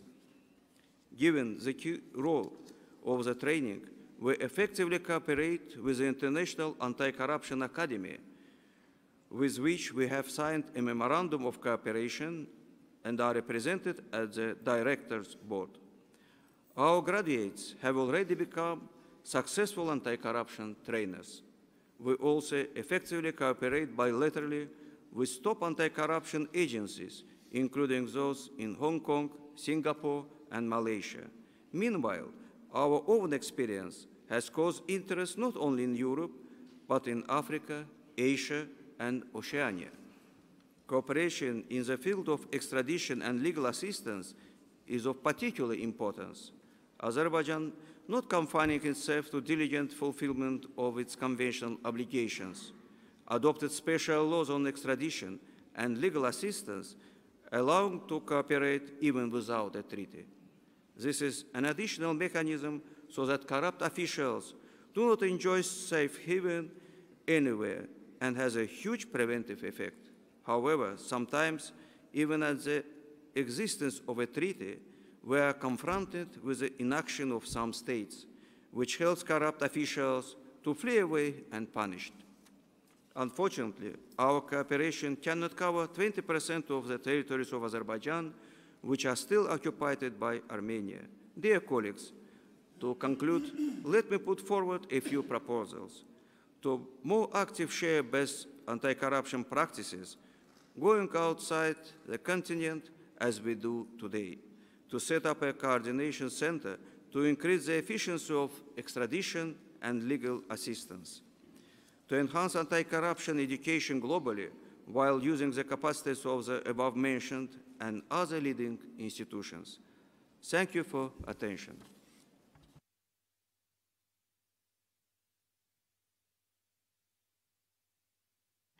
Thank you very much. Next is Norway. Let me start by thanking the Ministry of Justice of the Republic of Croatia and Minister Bošnjaković in cooperation with GRECO for organizing this conference and for its important contribution in the fight against corruption. Corruption distorts competition and trades, reduces investments and slows development. It widens economic and social inequalities. It feeds a sense of injustice, discontent, exclusion, and polarization. It also erodes trust in institutions and government processes. It undermines democracy and the rule of law, the basic values the European cooperation is built on. The challenges before us may seem hard to overcome, but negative trends can be reversed. And in this regard, the Council of Europe plays a crucial role. We need a strong commitment to integrity, transparency, and accountability in all processes and on all levels. What we need first and foremost is political and public leadership. The top of society needs to lead by examples and set the standards. Little will be achieved if persons in elected positions themselves take advantage of the system they have been entrusted to uphold. For Norway, responsible management, independent media, and vibrant civil society are also vital elements in our fight against corruption, as it is for private sector integrity. As the Secretary General, Mr. Jagland, stated, journalists are watchdog of democracy. And not only journalists, but also civil society play a very, very important role in the fight against corruption. New technologies represent additional challenges and possibilities. The challenge related to internet, the digital economy, digital trade needs to be addressed coherently. At the same time, we should grasp the opportunities, for example, for improving taxation. We should also cooperate in the best possible way in addressing criminal matters. I think we can all agree corruption is a destructive cancer. The antidote is inclusive governance with integrity, transparency, and accountability in all processes and at all levels. Thank you so much.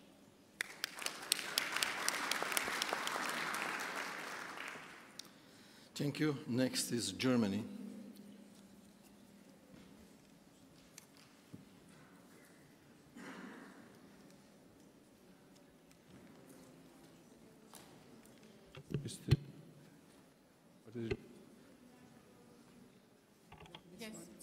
This one? Must be okay now. Yes, it's okay now. Ladies and gentlemen, dear colleagues, first of all, thank you to our Croatian hosts for hosting and organizing this high-level conference on a key topic for all of us. Fighting corruption and international cooperation is a top priority for Germany. We are, I may say, quite satisfied with current legislation and implementation and the overall state of law. However, we also know there is always room for improvement. Repression and prevention are both important elements in fighting corruption effectively, and no doubt the media and civil society have an important role to play. So we are grateful for important insight on the international level coming from the OECD, from UNODC, and others, most notably GRECO. Germany will remain committed, and we will continue to engage in international cooperation in fighting corruption. So, thank you very much.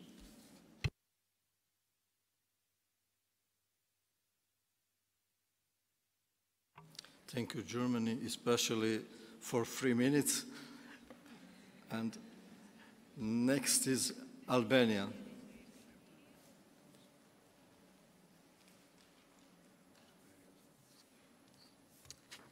Dear colleagues, ladies and gentlemen, fighting corruption is one of the key priorities of Albanian government, where substantial progress has been made in key areas such as justice reform and anti-corruption strategy and service reform. These reforms have marked a new beginning in our system, where GRECO has been a crucial tool. I am pleased to state that what we are doing is one of the most comprehensive reforms in the Western Balkans, such as preparing the ground for effective criminal proceedings through the special anti-corruption and anti-organized crime structure, including the Special Prosecutor's Office Against Corruption and Organized Crime and National Investigation Bureau. The Independent Qualification Commission has delivered 62 decisions where, so far, 80% of judges and prosecutors, including the Constitutional Court, Supreme Court, and General Prosecutor himself, have left the system. The positive trend towards a solid track record of investigation, prosecution, and conviction in corruption and organized crime cases is being further strengthened. The results we have achieved create a sound basis to consolidate further progress and the establishment of new institutions. The Interinstitutional Task Force for Anti-Corruption, in less than 3 months, has inspected several institutions, leading to dismissal and criminal charges pressed against them. In addition, the integration of the civil society is equally significant for us as a key factor where through roundtables the exchanges are taken seriously into account.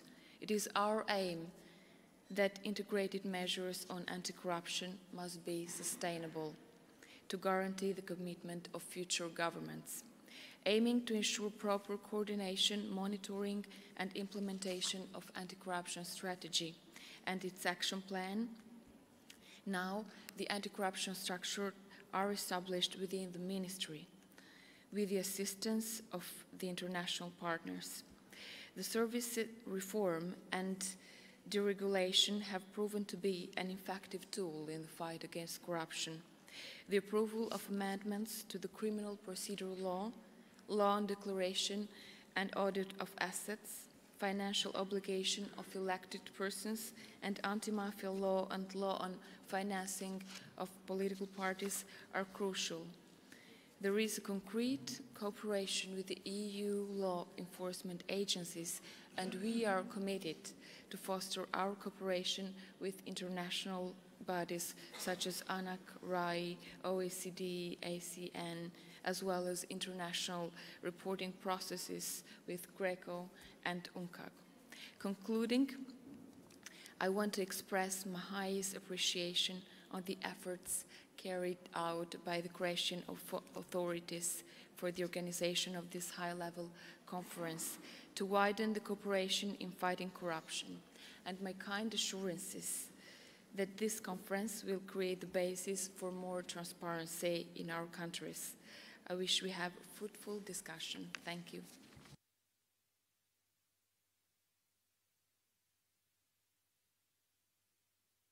Thank you. Next is our colleague from Poland.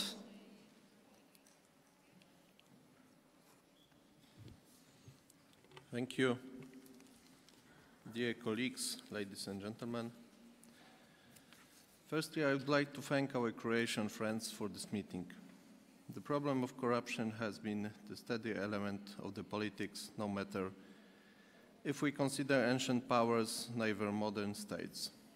The nature of the issue remained the same, especially in contacts between private and public sectors. Therefore, we normally recognize two profiles of corruption, low and high. First covers may be tiny but still troubling acts pertaining to the doctors or the street police. This phenomenon is relatively easy to manage. The second seems to be a much more complex issue, triggered as well by the systemic reasons as by the legal mechanism installed in the country. Finally, the high-profile corruption is pertaining to the very important person's activities. That does not make the things easier. I said that low-profile corruption is an easy thing to manage. It does not mean that I underestimate the problem. I remember the case of one of the EU member states where the film was recorded in the office of the doctor, issuing the handicap or invalid statements for social benefits.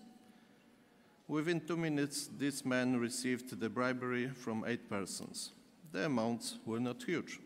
However, in his apartments, the millions of euros has been found as the result of his corrupted activity.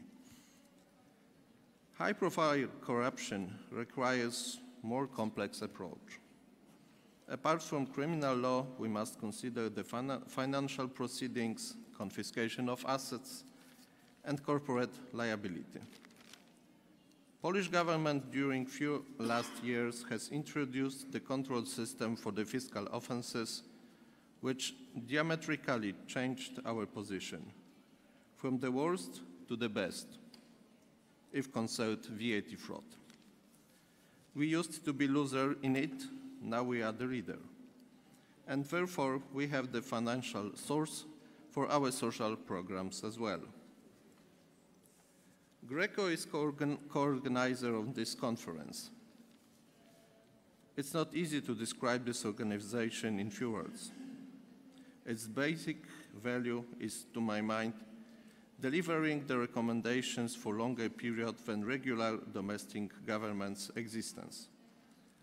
Therefore, present Polish government implemented many recommendations delivered during the 4th evaluation round,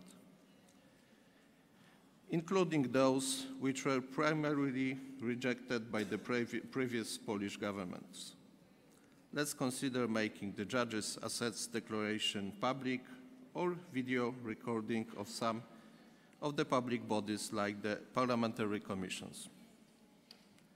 Having said this, I must deliver some critical comments to the latest GRECO activities. First critical issue pertains to what we call standard setting attitude. The point is that standard setting may quite frequently means double or even triple standards approach. I remember very well that one of Poland's closest neighbors was evaluated badly pertaining to the assets declaration, having it digitalized and public, while the other state gained the better note, although in this country asset declaration do not exist at all. Another example concerns Poland's last developments on administration of justice. It triggered Greco to render some recommendations in this area. Thanks to some complex arguments, the question of retirement age of the judges of Supreme Court was linked with the regular court's activity. Connecting this issue with fighting corruption is abusive. Moreover, it is out of the Greco mandate. We shouldn't weaken the Greco's value for political reasons. Our purpose should be keeping it stick to the point. It is about corruption, not administration of justice. It is on bribery, not the retirement age of the judges. I am of opinion that the mandate of Greco must be kept and should not be exceeded. The same pertains to all other international organizations. Actually, nobody knows what to do with the recommendations issued by the international body outside its mandate. Either are they valid and binding or not? Oppositely, we can put them down. Having said this, I still expect good discussions with our Greco friends. I am sure that this organization will remain an important stakeholder in anti-corruption activities. Thank you very much.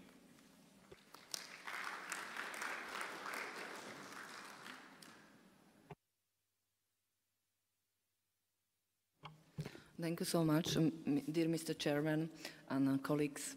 At the beginning, I would like to thank you to Croatian Ministry of Justice for organizing this conference at this beautiful place of Šibenik. We can say that corruption is spreading like an infection. Corruption has become a crucial obstacle to economic development and moral improvement. Therefore, we fully support the main idea of today's event, to stay united against corruption and to create a network of corruption prevention authorities. As you are aware, the Slovak Republic is being confronted with the issue of corruption, especially after the murder of journalist Jan Kuciak. Our police forces have been working very hard to find the criminals. In late September 2018, 8 suspects were arrested, and 3 of them were later charged with first-degree murder. In addition, the police charged a woman with premeditated murder in the form of participations. This investigation is proceeding really successfully, also thanks to the international cooperation of the competent authorities. These facts fully confirm the effort of Slovak Republic to fulfill its international commitment in this area of the fight against corruption, and from the Office of Government point of view, especially in the area of corruption prevention. We are of the view that prevention is a key factor in fighting corruption. To enhance this effort, the previous Slovak Prime Minister created in February 2015 a new Department for Corruption Prevention that has been incorporated into the Prime Minister's office. This department is responsible for increasing awareness of corruption prevention in the Slovak Republic, especially in the public sector. Furthermore, it is engaged in the following tasks: reinforcing the know-how regarding the prevention of and fight against bribery corruption, increasing transparency and accountability in public sector institutions within regard to processes designed to prevent corruption and analyze the corruption risks, strengthening the instruments and tools for combating corruption, including preparation of the new national anti-corruption policy. Special focus is to be put on establishing a register of positions which are exposed to the corruption risks, providing education, advisory, and consultation services in this area of integrity, and prevention of corruption for civil servants and members of governments. This department is currently cooperating with the several international organizations in this area of corruption prevention and strengthening of integrity of civil servants, mainly with the OECD, United Nations Conventions Against Corruption, and International Anti-Corruption Academy. Allow me to touch also one of the most important issues in corruption prevention, that is whistleblower protection. The Slovak Republic adopted Act on Whistleblowers Protection in July 2014, and by this law, several aspects of the whistleblowers protection were introduced into the Slovak legislations. These aspects include the protection of whistleblowers in the context of criminal proceedings and in the context of delicts of administrative nature, as well the internal whistleblowers complaint system and the whistleblowers rewards. Currently, the Office of Government of the Slovak Republic sponsors the internal preparatory process of the new revised whistleblowers protection law, which will provide an improved and more effective whistleblowers protection. By this law, the establishment of a dedicated independent office for the whistleblowers protection is foreseen. One of the most important policy initiatives of a government office of the Slovak Republic to reduce corruption includes the preparatory of implementation and improvement of the anti-bribery management system. This system specifies a series of measures to help organizations prevent, detect and address bribery and corruption risks. This includes adopting an anti-corruption policy, appointing a person to oversee anti-corruption compliance, training, awareness raising, risk assessment, and carrying out due diligence on project and business associates, implementing financial and commercial control, and instituting reporting and investigation procedure. This system will have been in place at the Government Office of the Slovak Republic by the end 2018. Furthermore, the Department of Corruption Prevention is currently preparing the new Slovak anti-corruption policy for the period 2018 to 2022. This document is addressed primarily to the public sector institutions in order to reinforce public sector integrity, as well as to restore trust in governmental institutions in Slovakia. The policy is implied by the strong governmental and other public institutions' commitment to address corruption.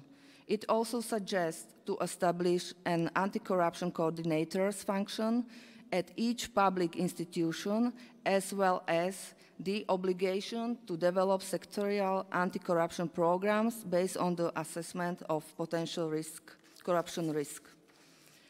Additionally, the Government Office is cooperating with the OECD experts, has been preparing a mutual 4-year project on integrity enhancement in the Slovak public sector. Through a tailored review of its integrity policies and practices, the Slovak Republic will advance evidence-based, well-targeted and sustained reforms to prevent corruption, strengthen productivity, achieve sustainable and inclusive economic growth, and improvement of moral behavior. Firmly, I believe that our common effort will have a positive impact on achieving our wished aims. Thank you so much for your attention.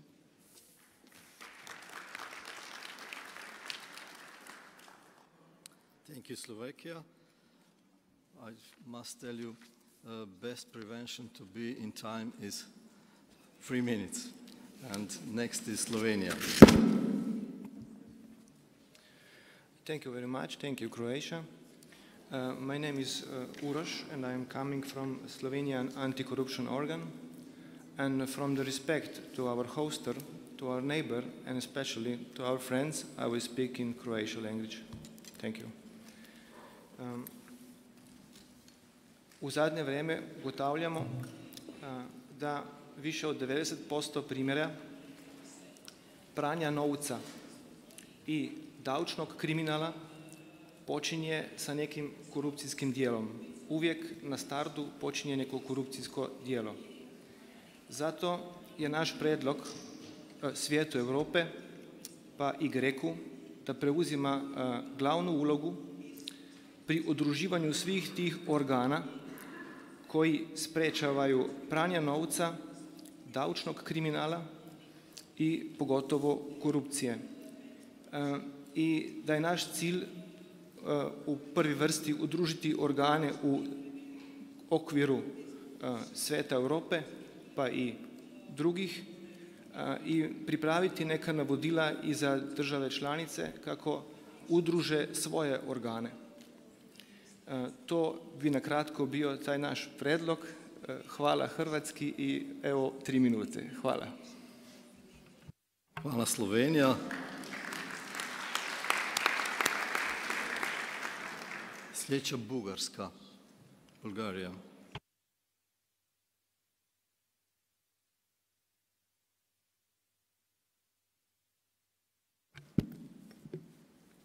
Dear Minister, dear colleagues, first of all, I would like to thank our host, the Ministry of Justice of Croatia and Greco, for the invitation to participate in this conference and for the hospitality.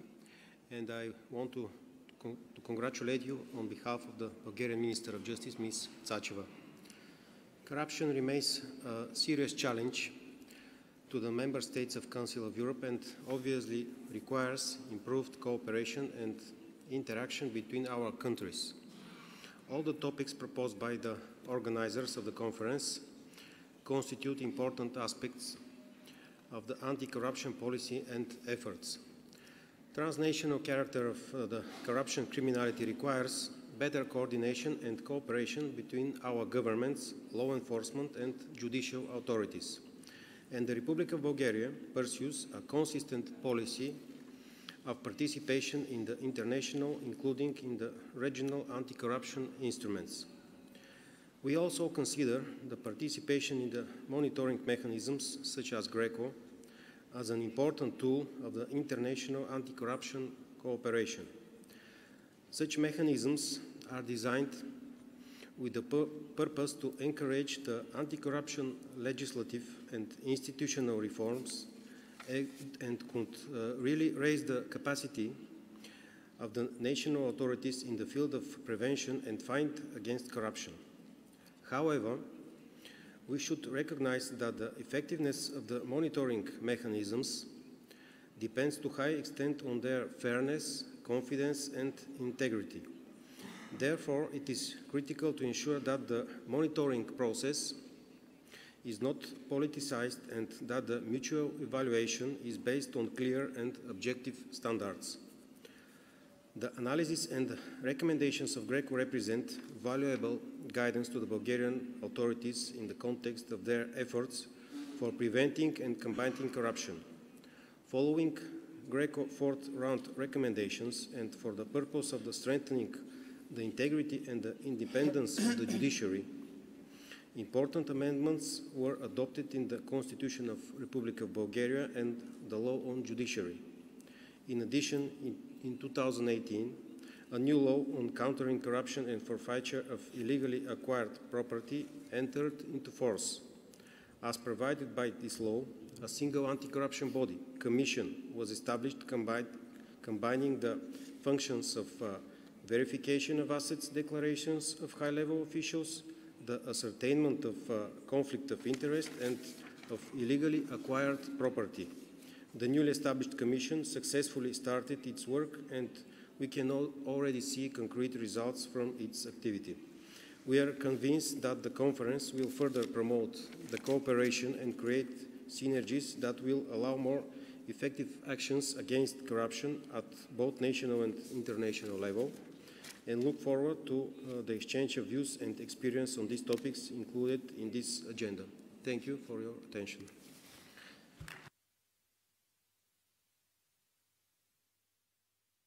Thank you. Please, next is Portugal.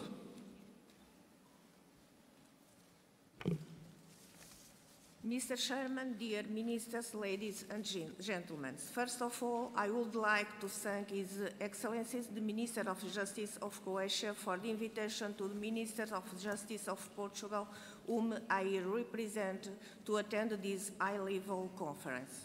The theme of this event is particularly important and, in this sense, deserves Portugal's support. Corruption is a widespread phenomenon. It undermines the rule of law, good governance, and democracy. It erodes justice, jeopardizes human rights and the trust in public institutions, and distorts the fair competition. Corruption is an enemy of transparency since it is based on a pact of silence between the parties who do everything to keep it hidden, making it difficult to obtain evidence and to carry out the criminal investigations. However, transparency is key to accountability. We believe that those who speak up against corruption and who expose corruption and related crimes cannot be silenced and must be protected. Therefore, the courts and the legal framework of GRECO member states must safeguard freedom of expression and freedom of press and respect for the public interests when uncovering facts related to corruption and public officials and political office holders. They must prevent attempts to silence by means of phony criminal charge or that requests for heavy payment of preliminary civil damage are used as a tool to silence journalists or newspapers.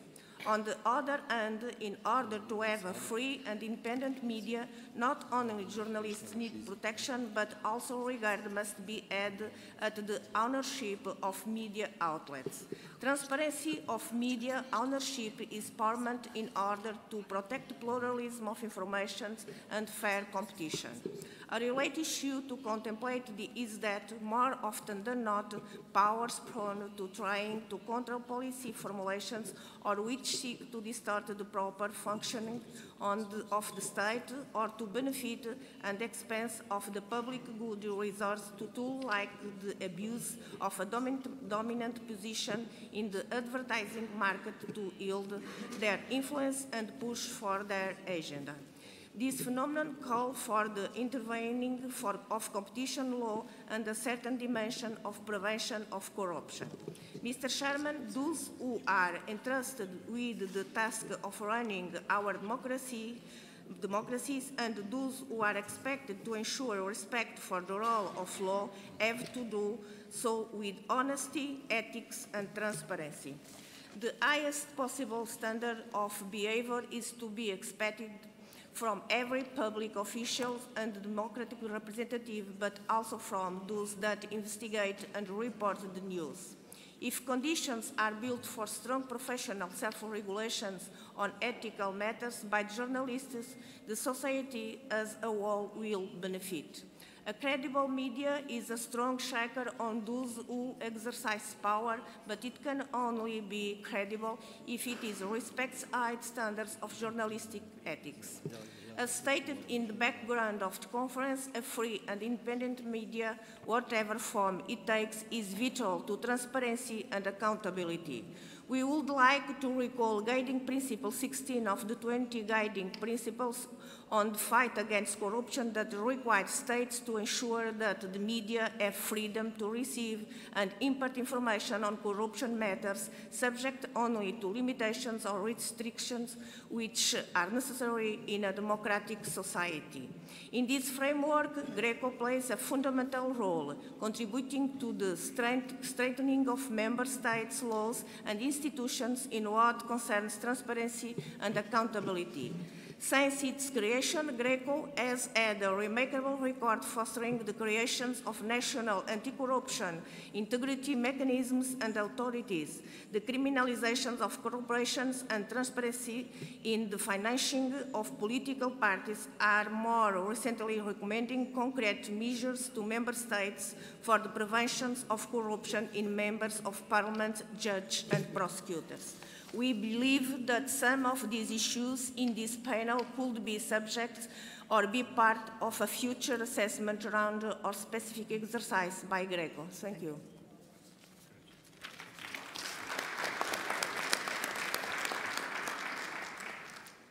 Thank you. Next is Bosnia and Herzegovina. Hvala. Poštovani ministre Bošnjaković, ministri, uvaženi kolege i kolegice, dame i gospodo. Prije svega želim iskoristiti ovu prigodu da se u ime delegacije Bosne i Hercegovine i u odsutnosti ministra pravde zahvalim na ovako lijepom gostoprimstvu u Bosni i Hercegovini i ovom prelijepom gradu Šibeniku. Korupcija, svjesni smo činjenice, izaziva političke, ekonomske, socijalne posljedice po države i nacionalna gospodarstva, ali isto tako u novije vrijeme i sigurnosne posljedice, pogotovo u tranzicijskim zemljama kao što je i Bosna i Hercegovina. Da bi se učinkovito suprotstavili ovoj pošasti, prije svega neophodno je konstatirati otvoreno i transparentno stvarno stanje zastupljenosti korupcije unutar nacionalnih država. Mi u Bosni i Hercegovini smo takvog mišljenja i mi polazimo od toga da je u Bosni i Hercegovini zastupljena korupcija poprima sve više sustavni karakter. Da bi se toj pošasti sustavno suprotstavili, tom sustavnom karakteru korupcije, mora se i sustavno djelovati. Mi nastojimo kroz izgradnju učinkovitog sustava nacionalnog integriteta, gdje će u Bosni i Hercegovini to zovemo kao društveni integritet, obzirom na unutarnje ustrojstvo Bosne i Hercegovine, gdje bi zajedno sa zakonodavnom izvršnom vlašću, zajedno sa organizacijama civilnog društva i medijima, akademskom zajednicom pa i međunarodnim predstavnicima i međunarodnom zajednicom uspjelo se suprotstaviti učinkovito ovoj pošasti. To je jedini put koji mi u Bosni i Hercegovini prepoznamo i iz tog razloga mi smo već napravili, odnosno formirali tijela na svim razinama. U Bosni i Hercegovini imamo 13 tijela. Na svim razinama uradili smo i strateška dokumenta u oblasti prevencije korupcije. Imamo problema sa zakonom o sukobu interesa koji je trenutno u proceduri u parlamentu da se i ta oblast promijeni. Iako smo mi već 2002. kada je tek donesen zakon o sukobu interesa imali možda jedno od najboljih rješenja, ali postupno taj sustav je degradiran. Također pokušavamo izmijeniti i zakonodavstvo u oblasti financiranja političkih stranaka i u svakom pogledu znači, nastojimo sustavno djelovati kako se učinkovito suprotstavilo ovoj pošasti u Bosni i Hercegovini. Ja se na kraju zahvaljujem na pozornosti i želim opet zahvaliti se Republici Hrvatskoj na gostoprimstvu. Hvala vam.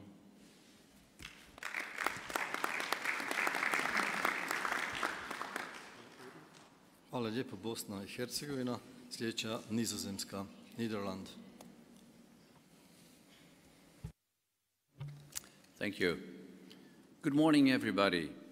On behalf of the Minister of Justice and Security of the Netherlands, I would like to start by thanking the Croatian chairmanship of the Committee of Ministers of the Council of Europe, not only for organizing an interesting conference in a beautiful setting, but also for choosing the important topic, the fight against corruption, as one of the main priorities for the chairmanship.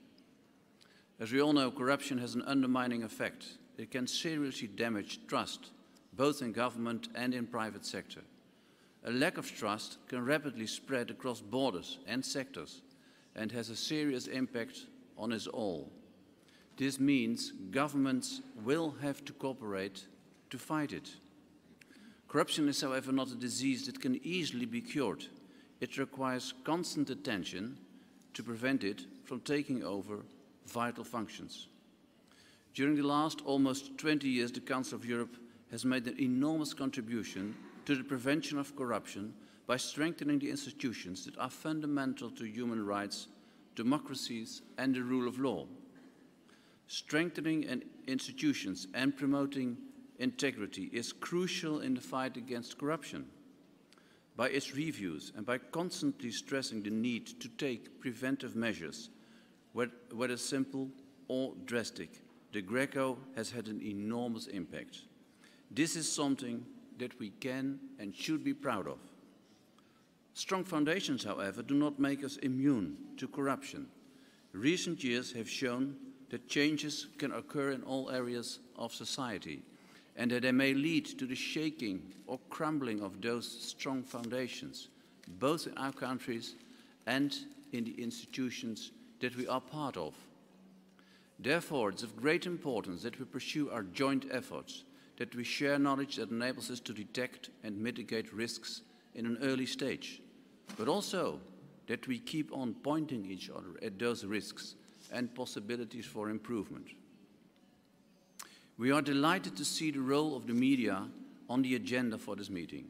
Coming from a country with a tradition of strong, critical and independent press, I can only underline their importance. The role of journalists in exposing abuses on every level is crucial. We need journalists to keep us sharp, even if it's not always comfortable. In a time in which it's not easy to judge what information to trust, good investigative journalists can show us the actual world, including its problems. This means we need to protect the journalist from interference or even violence. The topic of this conference provides food for thought. I hope it leads to interesting and provoking exchanges, and it gives a strong impulse to continue our joint efforts in the fights against corruption. Thank you.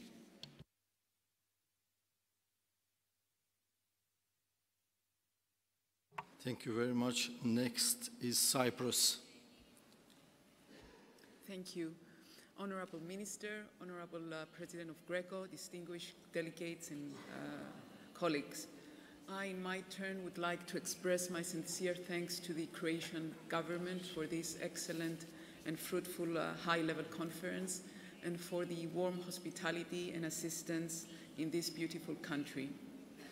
As far as my country, Cyprus, is concerned, our government takes into consideration very seriously GRECO's recommendations and the United Nations recommendations, and is constantly working towards establishing and reviewing a sound legal framework for combating corruption.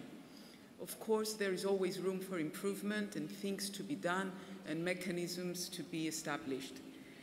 A few of the very many measures taken, either in the form of laws and/or practices, are the following.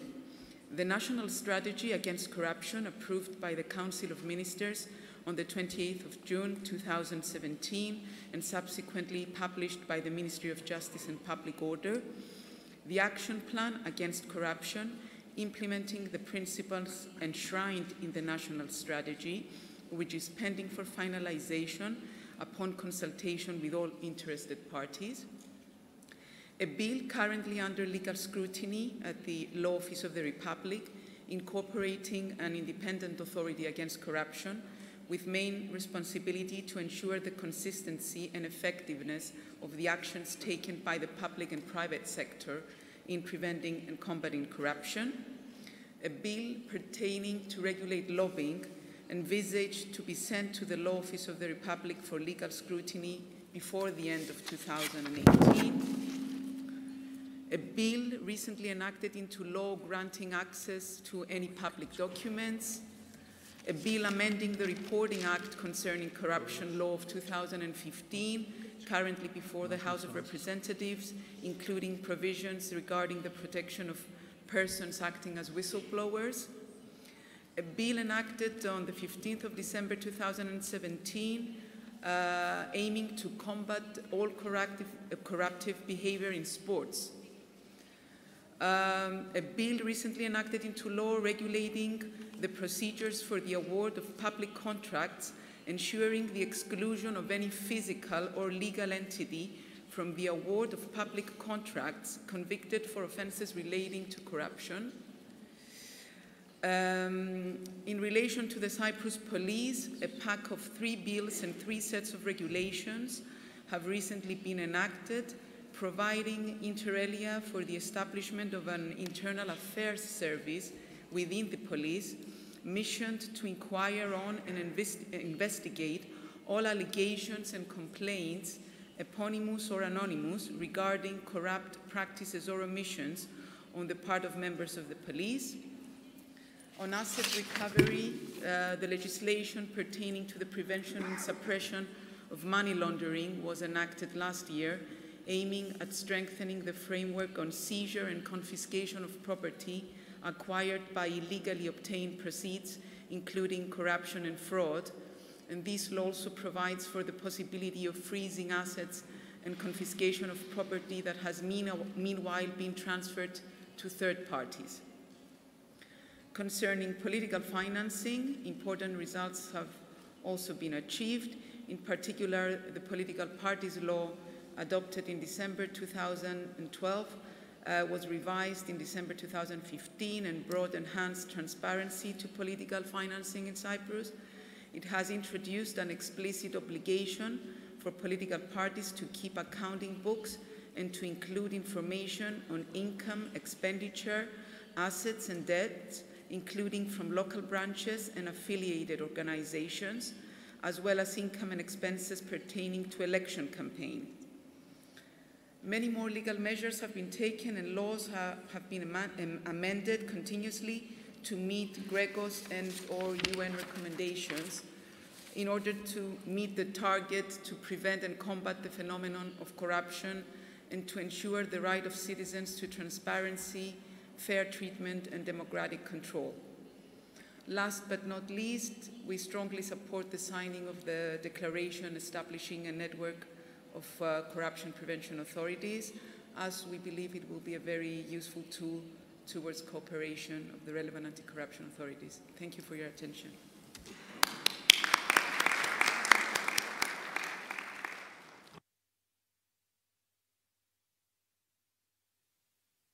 Next is Switzerland.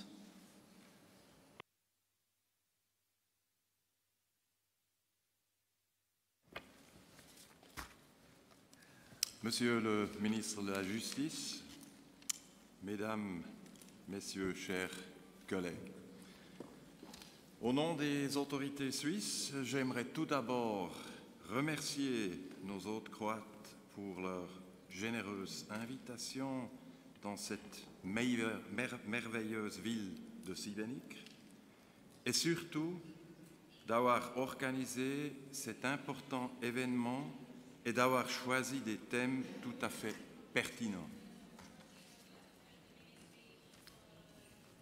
À nos yeux, la transparence et la liberté des médias sont en effet des piliers centraux pour la lutte contre la corruption, mais aussi pour la démocratie en général.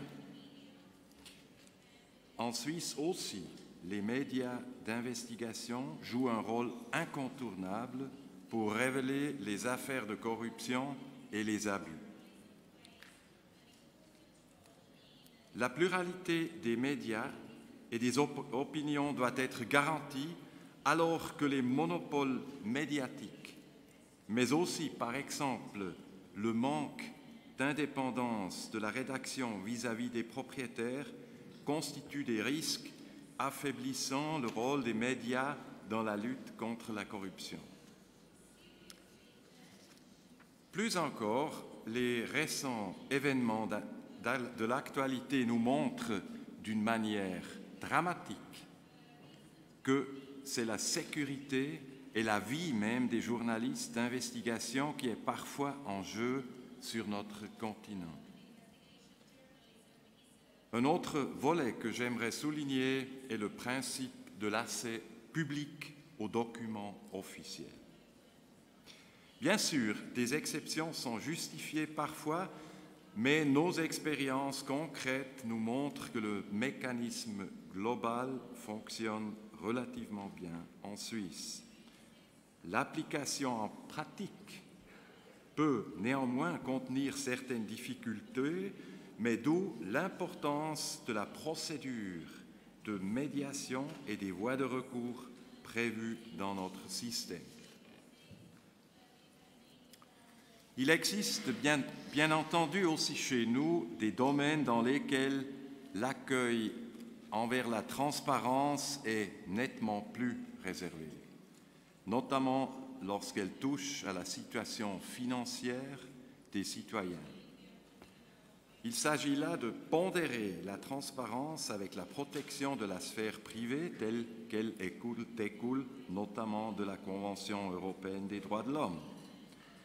À cet égard, le Greco nous a donné plusieurs pistes de réflexion utiles et importantes, que ce soit concernant les déclarations de nos parlementaires de milice dans le cadre du 4e cycle d'évaluation ou, plus encore, concernant la transparence du financement des partis politiques dans le cadre du 3e cycle.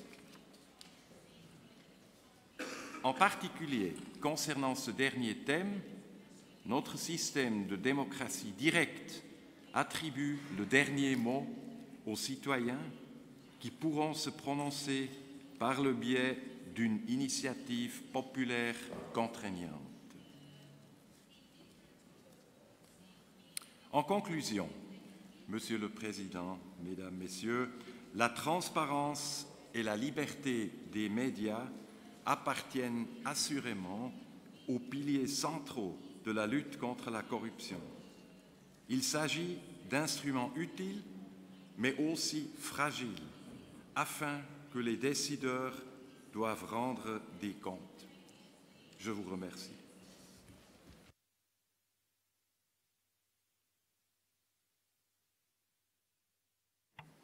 Thank you very much. Next is France. Merci, Monsieur le Président. Monsieur le Ministre, Monsieur le Président du Gréco, Mesdames et Messieurs, je voudrais d'abord vous adresser les remerciements, m'associer à l'ensemble des remerciements au nom de tous les membres de la délégation française pour votre hospitalité et pour la qualité d'organisation de cette conférence. La lutte contre la corruption, c'est à la fois des apparences, mais aussi des réalités et des actions. Maintenant, pour le moment aux apparences, je vous prierai de bien vouloir m'excuser pour ne pas porter de cravate, mais j'ai été injustement privé depuis hier soir de ma valise par une compagnie aérienne. Je voudrais ici simplement rappeler que la France a consenti depuis environ 5 ans d'importants efforts pour lutter contre ce fléau. Aussi bien en veillant à l'intégrité des acteurs qu'à la régularité des actions. Elle entend se conformer strictement et elle se conforme strictement aux recommandations du Gréco. La création, depuis 2013, du parquet national financier, de la haute autorité pour la transparence de la vie publique et enfin, en 2016, de l'Agence française anticorruption que je représente, traduit cette volonté.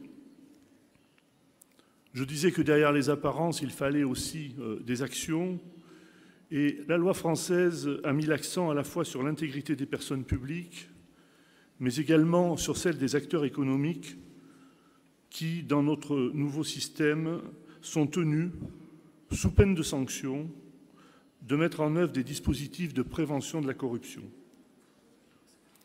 Notre agence contrôle la réalité et l'efficacité de ces dispositifs et, en cas de manquement, peut obtenir des sanctions administratives contre les grandes entreprises.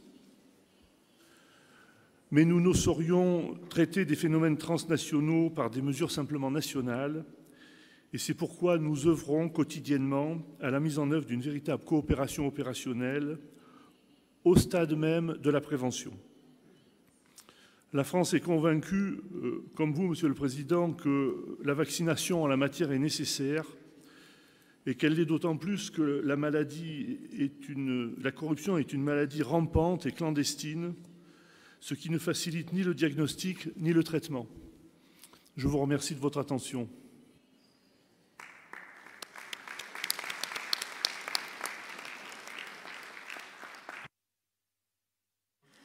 Thank you very much. I hope you didn't late with Croatia Airlines.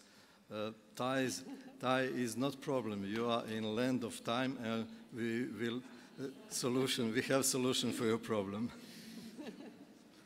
Next is Greece. Thank you. One more time today, I will repeat that tackling corruption must be a top priority for our countries and for democracy. The work of Greco is of vital importance, of course, for anti-corruption efforts across Europe and in the USA. Recommendations of Greco are important to be implemented, and as Mr. President said before, they are not optional for the member states.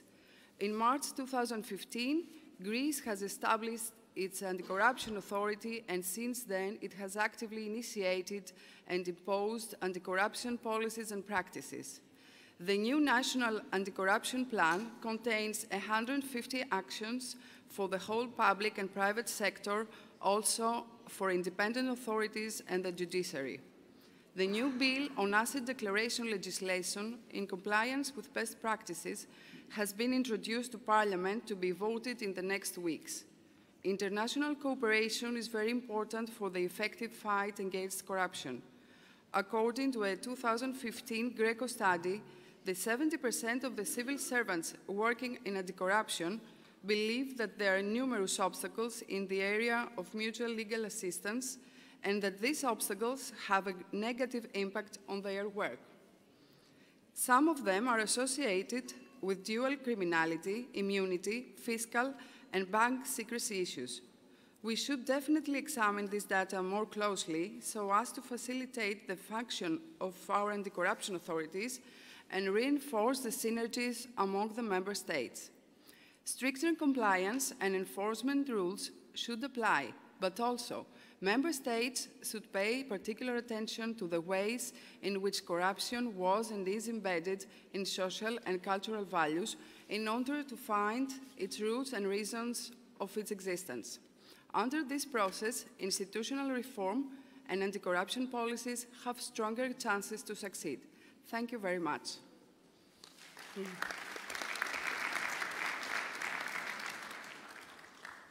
Thank you very much. Next is UK.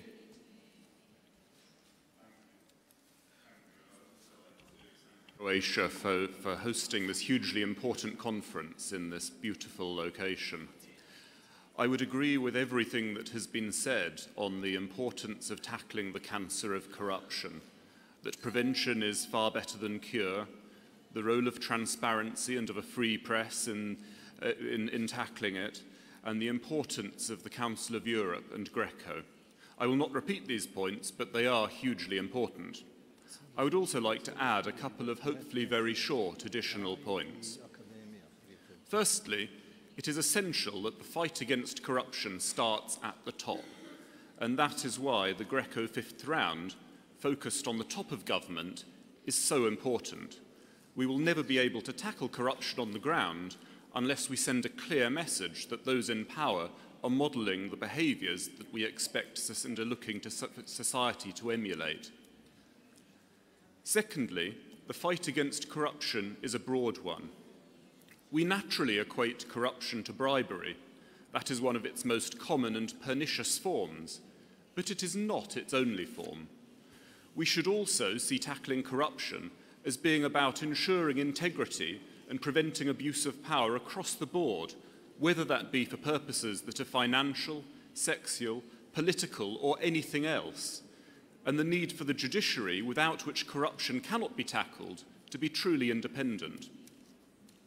Thirdly, much has been said about the importance of transparency.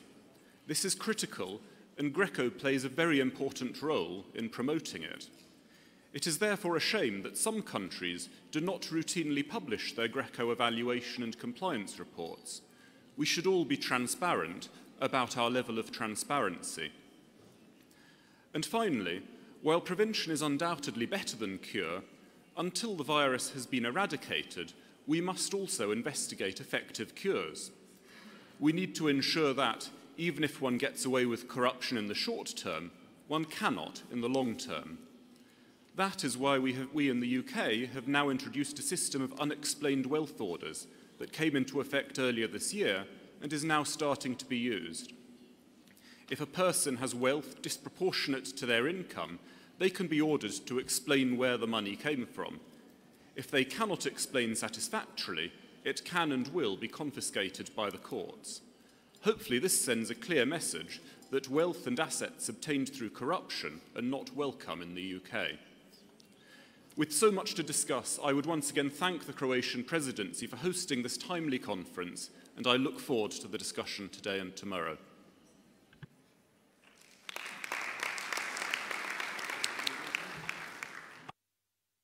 Thank you very much. Next is representatives of RAI.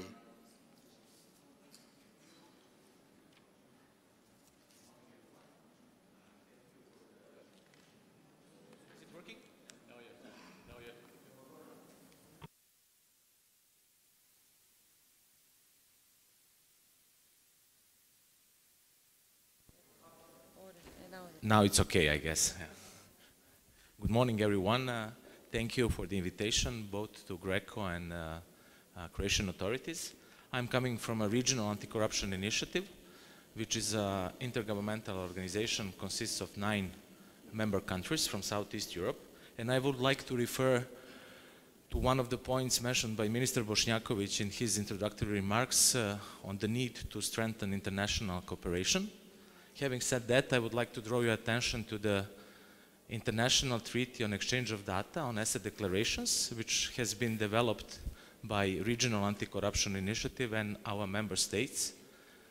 And I had the opportunity to speak in details about this treaty in a Greco conference in Prague last year, so I won't bother you with the details.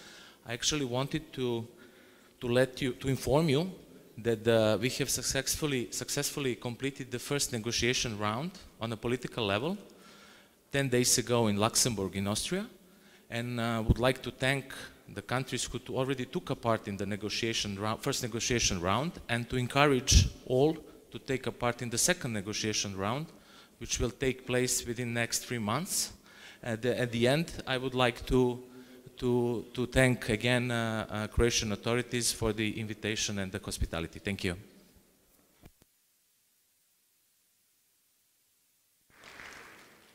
Thank you very much. Now, representative of Yaka. Thank you very much, Mr. President, Chairman.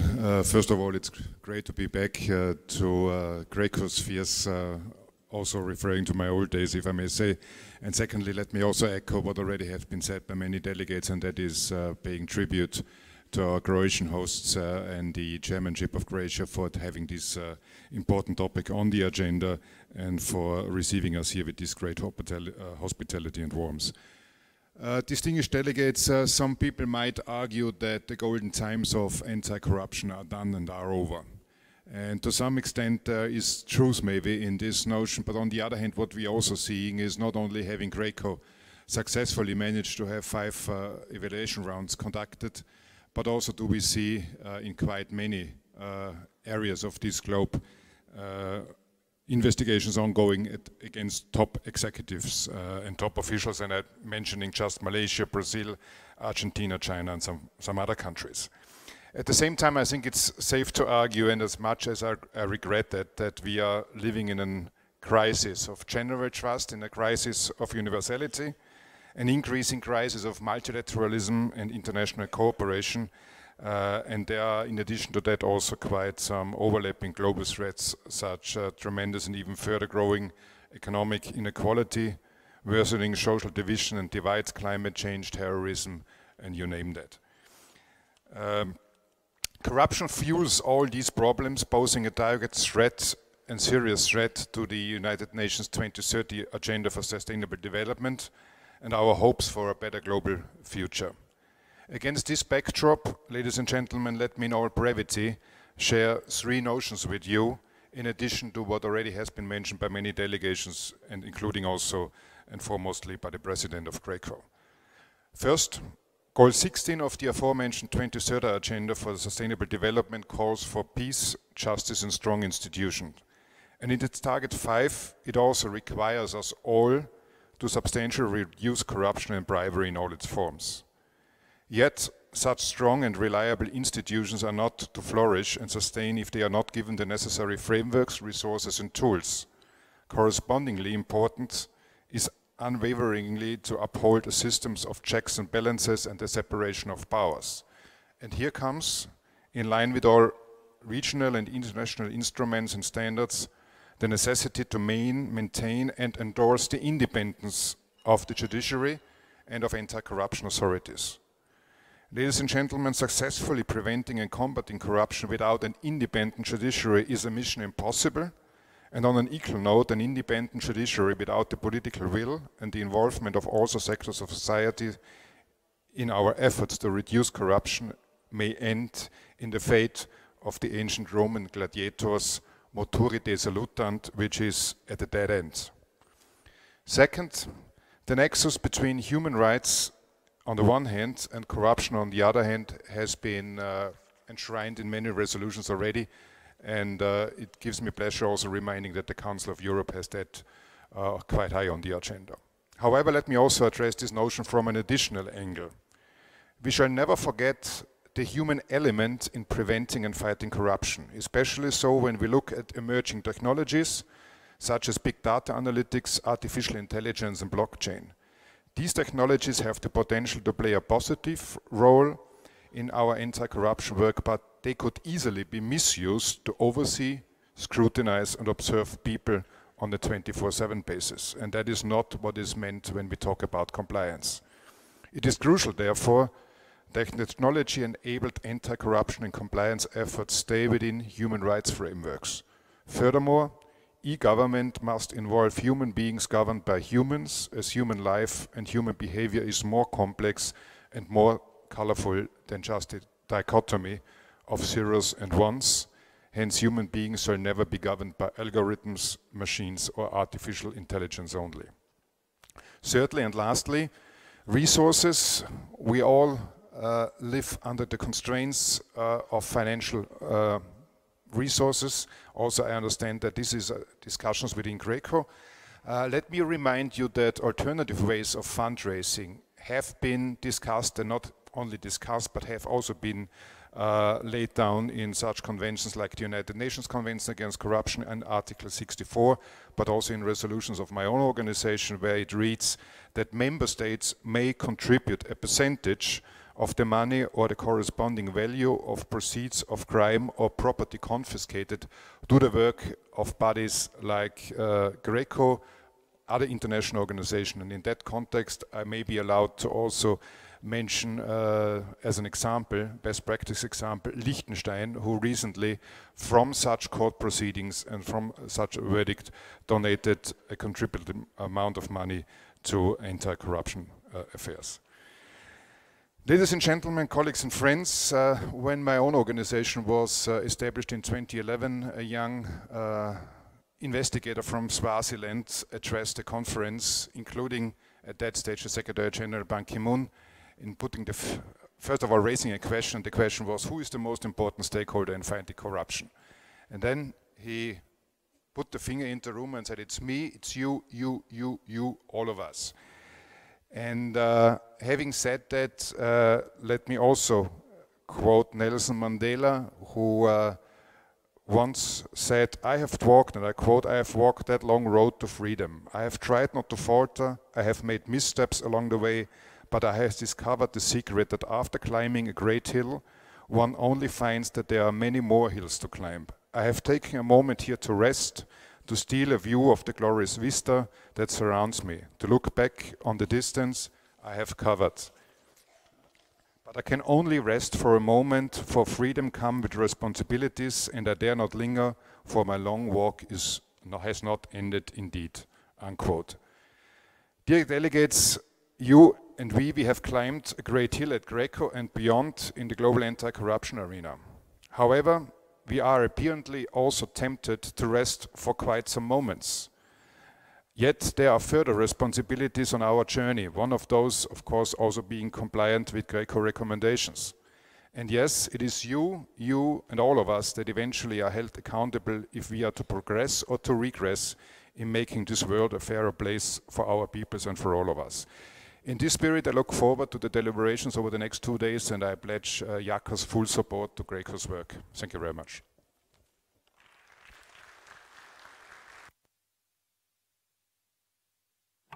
Thank you very much. Next is Greco. Marine. Thank you, Dražen.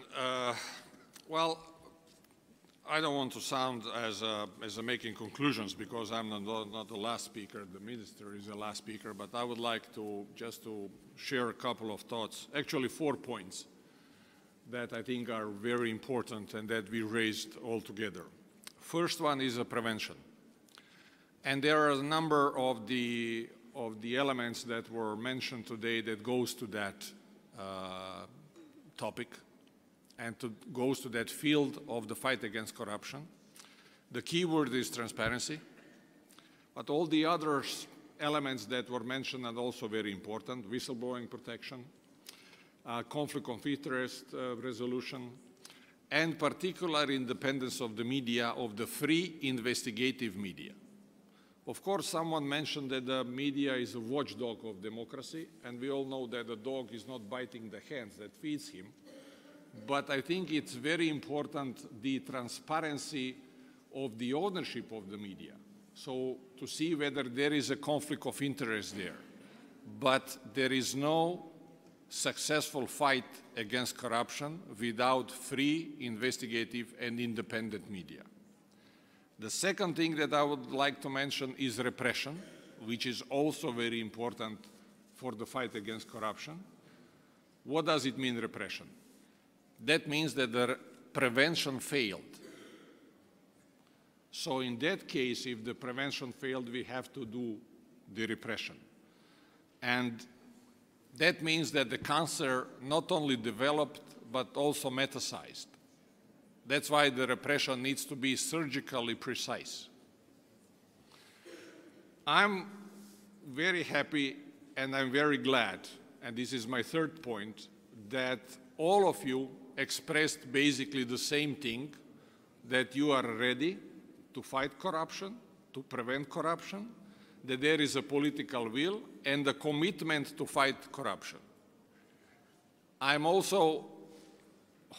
hope that this commitment will be transferred from the international field to the domestic field, so that the countries who express that and that are in the non-compliance procedure or globally unsatisfactory according to the Greco standard will show that political will and commitment by fulfilling the recommendations. It's not always easy to fulfill the recommendations, because some of them requires the changing not only the law but also the constitution.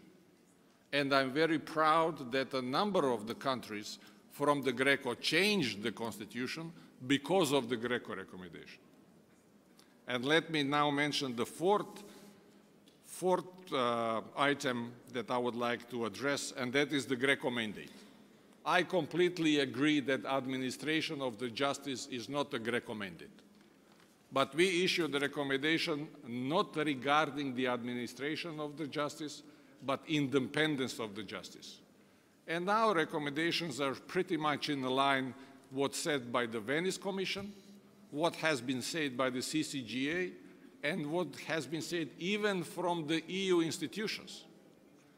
A retirement age or a reappointment of the judges by the executive, it's not administration of the justice.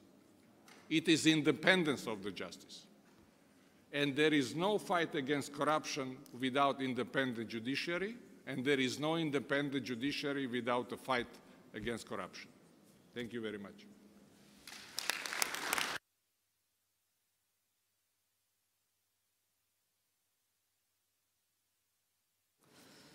Hvala lijepo.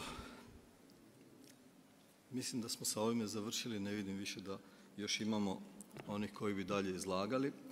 Ja, evo, na kraju ove rasprave mogu reći zaista da sam iznimno zadovoljan i zahvaljujem se svima vama koji ste pridonijeli ovoj raspravi. Ono što mislim da je važno reći, kod svih je prisutna i vidljiva volja da se dalje svi u okviru svojih sustava borite protiv korupcije, ali opet i svi zajednički, jer korupcija ima tu svoju jednu globalnu dimenziju i zato je važno to zajedništvo koje nam je potrebno kako bi bili što uspješniji u toj borbi protiv korupcije. Također svi, apsolutno svi smo ovdje stavili naglasak na prevenciju, jer kada stvar dođe pred neovisno pravosuđe, kada stvar dođe pred tijela represije, tada se znači korupcija već dogodila. Nešto se je dogodilo već. Zato je cilj da ojačamo preventivne mehanizme kako ne bi došli do one zadnje faze. Svi smo istakli i važnost mreže institucija koju gradimo u svojim društvima. Ja sam ovdje danas saznao zapravo o mnogim institucijama u drugim državama i izričem zadovoljstvo radi toga da vidim kako drugdje funkcionira, jer cilj konferencije je bio i da razmijenimo i znanja i iskustva koja imamo jedni i drugi kako bismo mogli svoje sustave ojačati.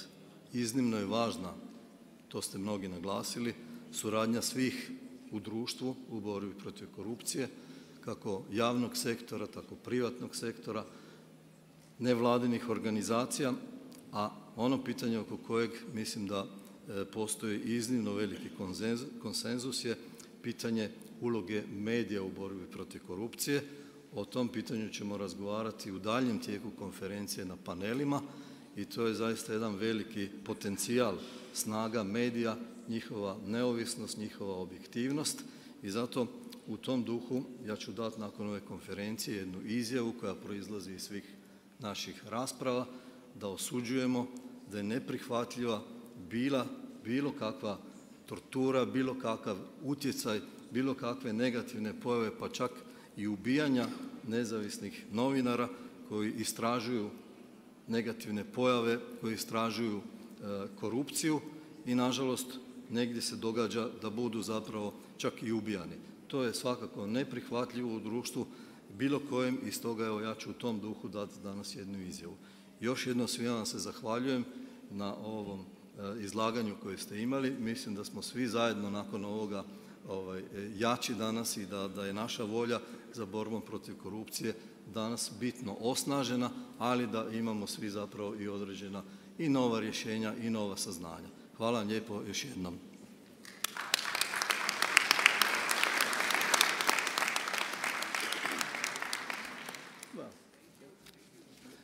Thank you very much.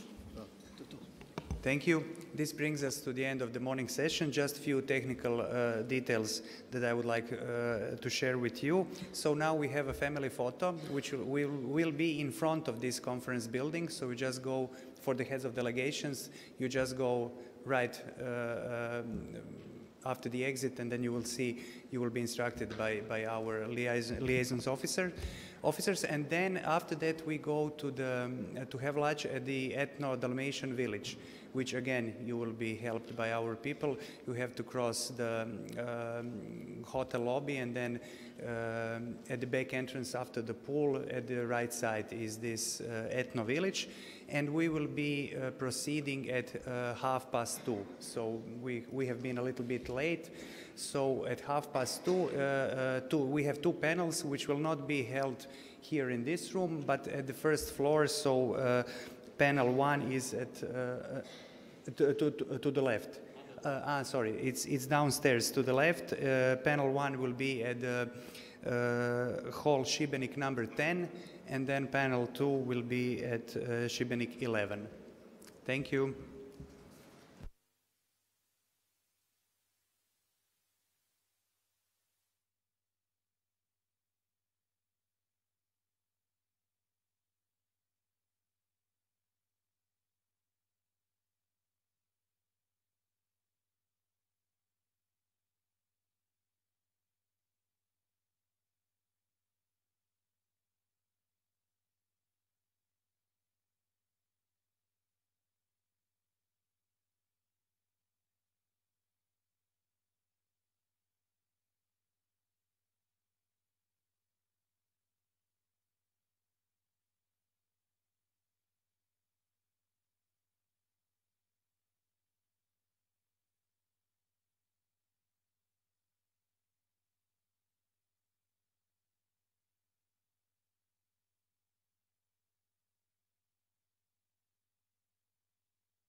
But then, of course, we have this important, excellent instrument, which is called GRECO, in order to monitor that all member states have the right laws and that they have the right mechanisms to implement the laws.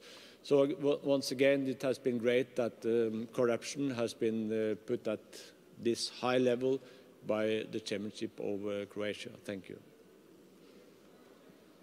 Hvala glavnom tajniku. Sad ću zamoliti vas obojicu i ministra pravosuđa i glavnog tajnika Vijeća Europe da se pridružite tu napred.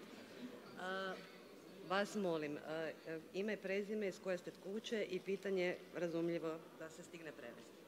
Vrlo strogo.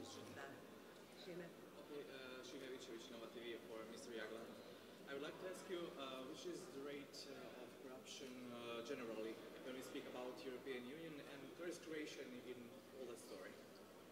Well, actually, we are not talking about European Union here. European Union is 28 and maybe 27 in a short time. We are talking about 47 countries. So Council of Europe is stretching to Russia and to Turkey and Azerbaijan. Well, I cannot estimate the rate of corruption, but what I can say, and this is why we have this conference, it is a huge problem. I think it's a problem in all of the member countries, but there are more problems in some member countries. We don't have an exact rating, but it's clear that that corruption is there. I don't know whether it has increased or not, because obviously the media is doing more to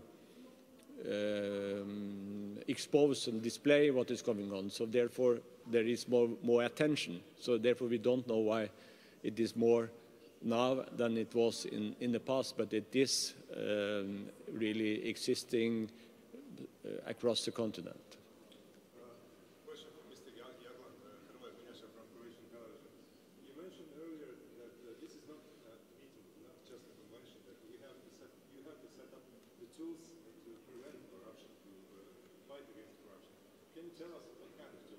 Well, first of all, it is, as I've said, extremely important to have independent courts and independent judges.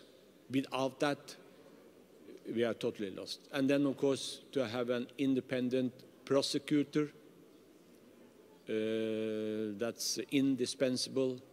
Some countries also like to have a special prosecutor for fighting corruption. I think that is very good.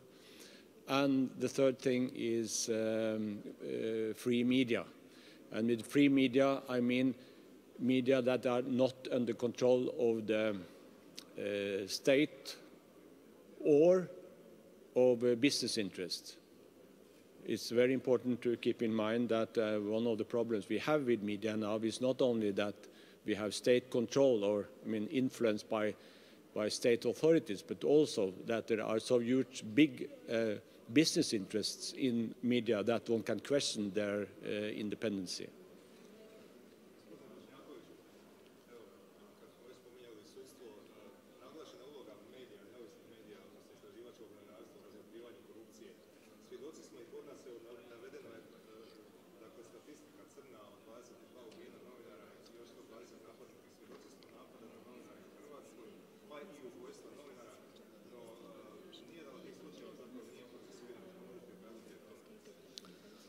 Evo i ovdje na ovoj konferenciji dali smo izjavu o neprihvatljivosti toga i osudi svake takve stvari koja se dogodi. Mi doista, moram reći da naša tijela i Ministarstvo unutarnjih poslova i Državno odvjetništvo radi na istraživanju kada se nešto dogodi i tada zapravo treba pronaći dokaze, treba pronaći one dokaze koji mogu biti relevantni zapravo i za pokretanje postupka, a nakon pokretanja postupka koji moraju imati onu dovoljnu, znači dokaznu snagu da sud na temelju njih donese odluku. To je jedan dio posla koji moraju državna tijela odraditi. Mi stvaramo uvjete da oni imaju što je moguće bolje alate. Ono o čemu je bilo riječi, jako je važno da ta tijela budu neovisna.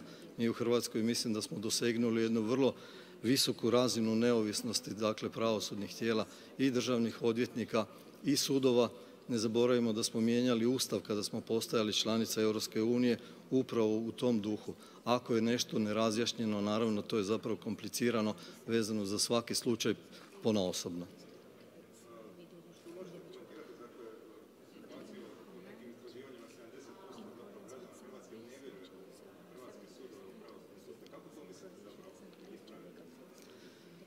Mislimo to ispraviti. Jedini mogući način je zapravo što bolji rad pravosuđa. Evo, ja moram reći da mi iz godine u godinu imamo zapravo bolje i bolje rezultate, sve više predmeta rješavamo u odnosu na one što primamo, postupke smo ubrzali, o tome zapravo govori i zadnje izvješće SEPEŽa, da se u mnogim statističkim zapravo istraživanjima mi pomičemo prema bolje. Međutim, još uvijek to nije zadovoljavajuće i svjesni smo da ljudi žele i brže i bolje i pravednije i vjerujem da svake godine zapravo ćemo svakom reformom da ćemo te ciljeve dostići. Trudimo se doista, evo i ove godine smo donijeli jedan paket zakona koji zapravo je reformskog karaktera i stvara uvjete za brže vođenje postupka. Radimo na implementaciji digitalne tehnologije kako bismo bili što je moguće brži. Mislim da je to način da pridonesemo povjerenju građana zapravo u institucije. To znači kad se obrate i imaju određeni problem da bude riješeno u jednom brzom, kratkom postupku na zadovoljstvo zapravo građana, a ne da se to vuče ne znam koliko i koliko godina. Kada vidite koliko smo smanjili u zadnjih nekoliko godina broj neriješenih predmeta, onda se pomaci vide. Međutim, jasno mi je da ovaj gorak i težak dojam ostaje. Bit ćemo dobri domaćini pa ćemo dati mogućnosti gospođi Samanti Agro. Izvolite.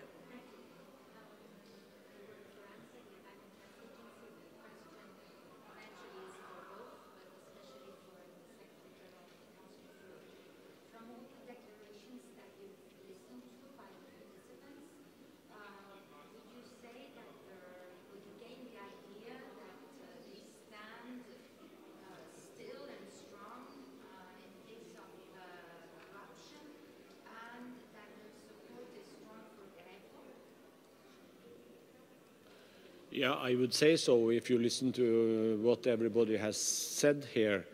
But I also am aware of the fact that there are forces out there which is not so easy to take on. And that's why we have to have a constant work with our member states and keep them accountable through the evaluation work that GRECO is doing in all our member states. So I think that because of this high attention, because of the work of GRECO and the commitment to this convention, anti-corruption convention, things are moving forward. More things are being exposed, and but I mean, there is still a lot of work to do. Well, I agree with Mr. General Secretary. We also in Croatia work every day on strengthening our bodies for fight against corruption. Also, we need a better law system for this area. Thank you.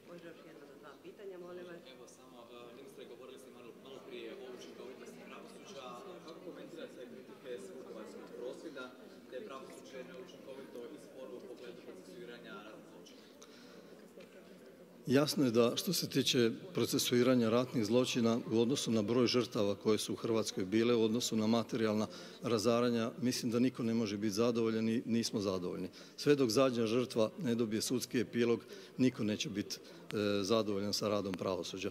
Međutim, istovremeno moram reći da je to jedno teško područje gdje vrlo često i Ministarstvo unutarnjih poslova, zatim i naši sudovi su suočeni sa onim problemima da su svjedoci negdje u drugim državama koje je teško dobiti, da su osumnjičenici također u drugim državama i suradnja sa njima nije na najvišoj razini.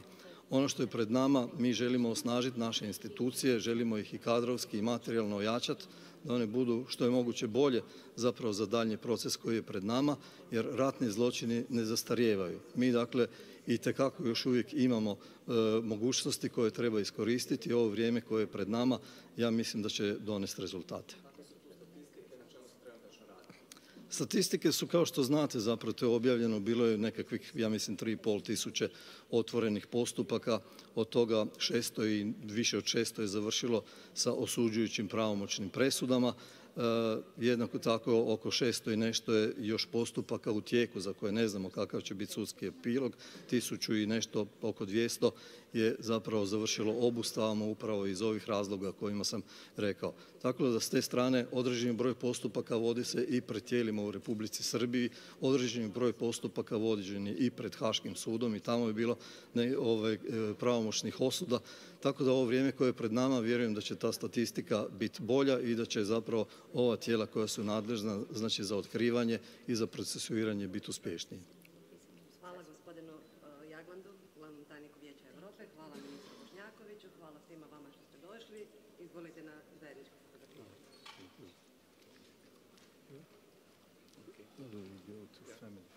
Ministre.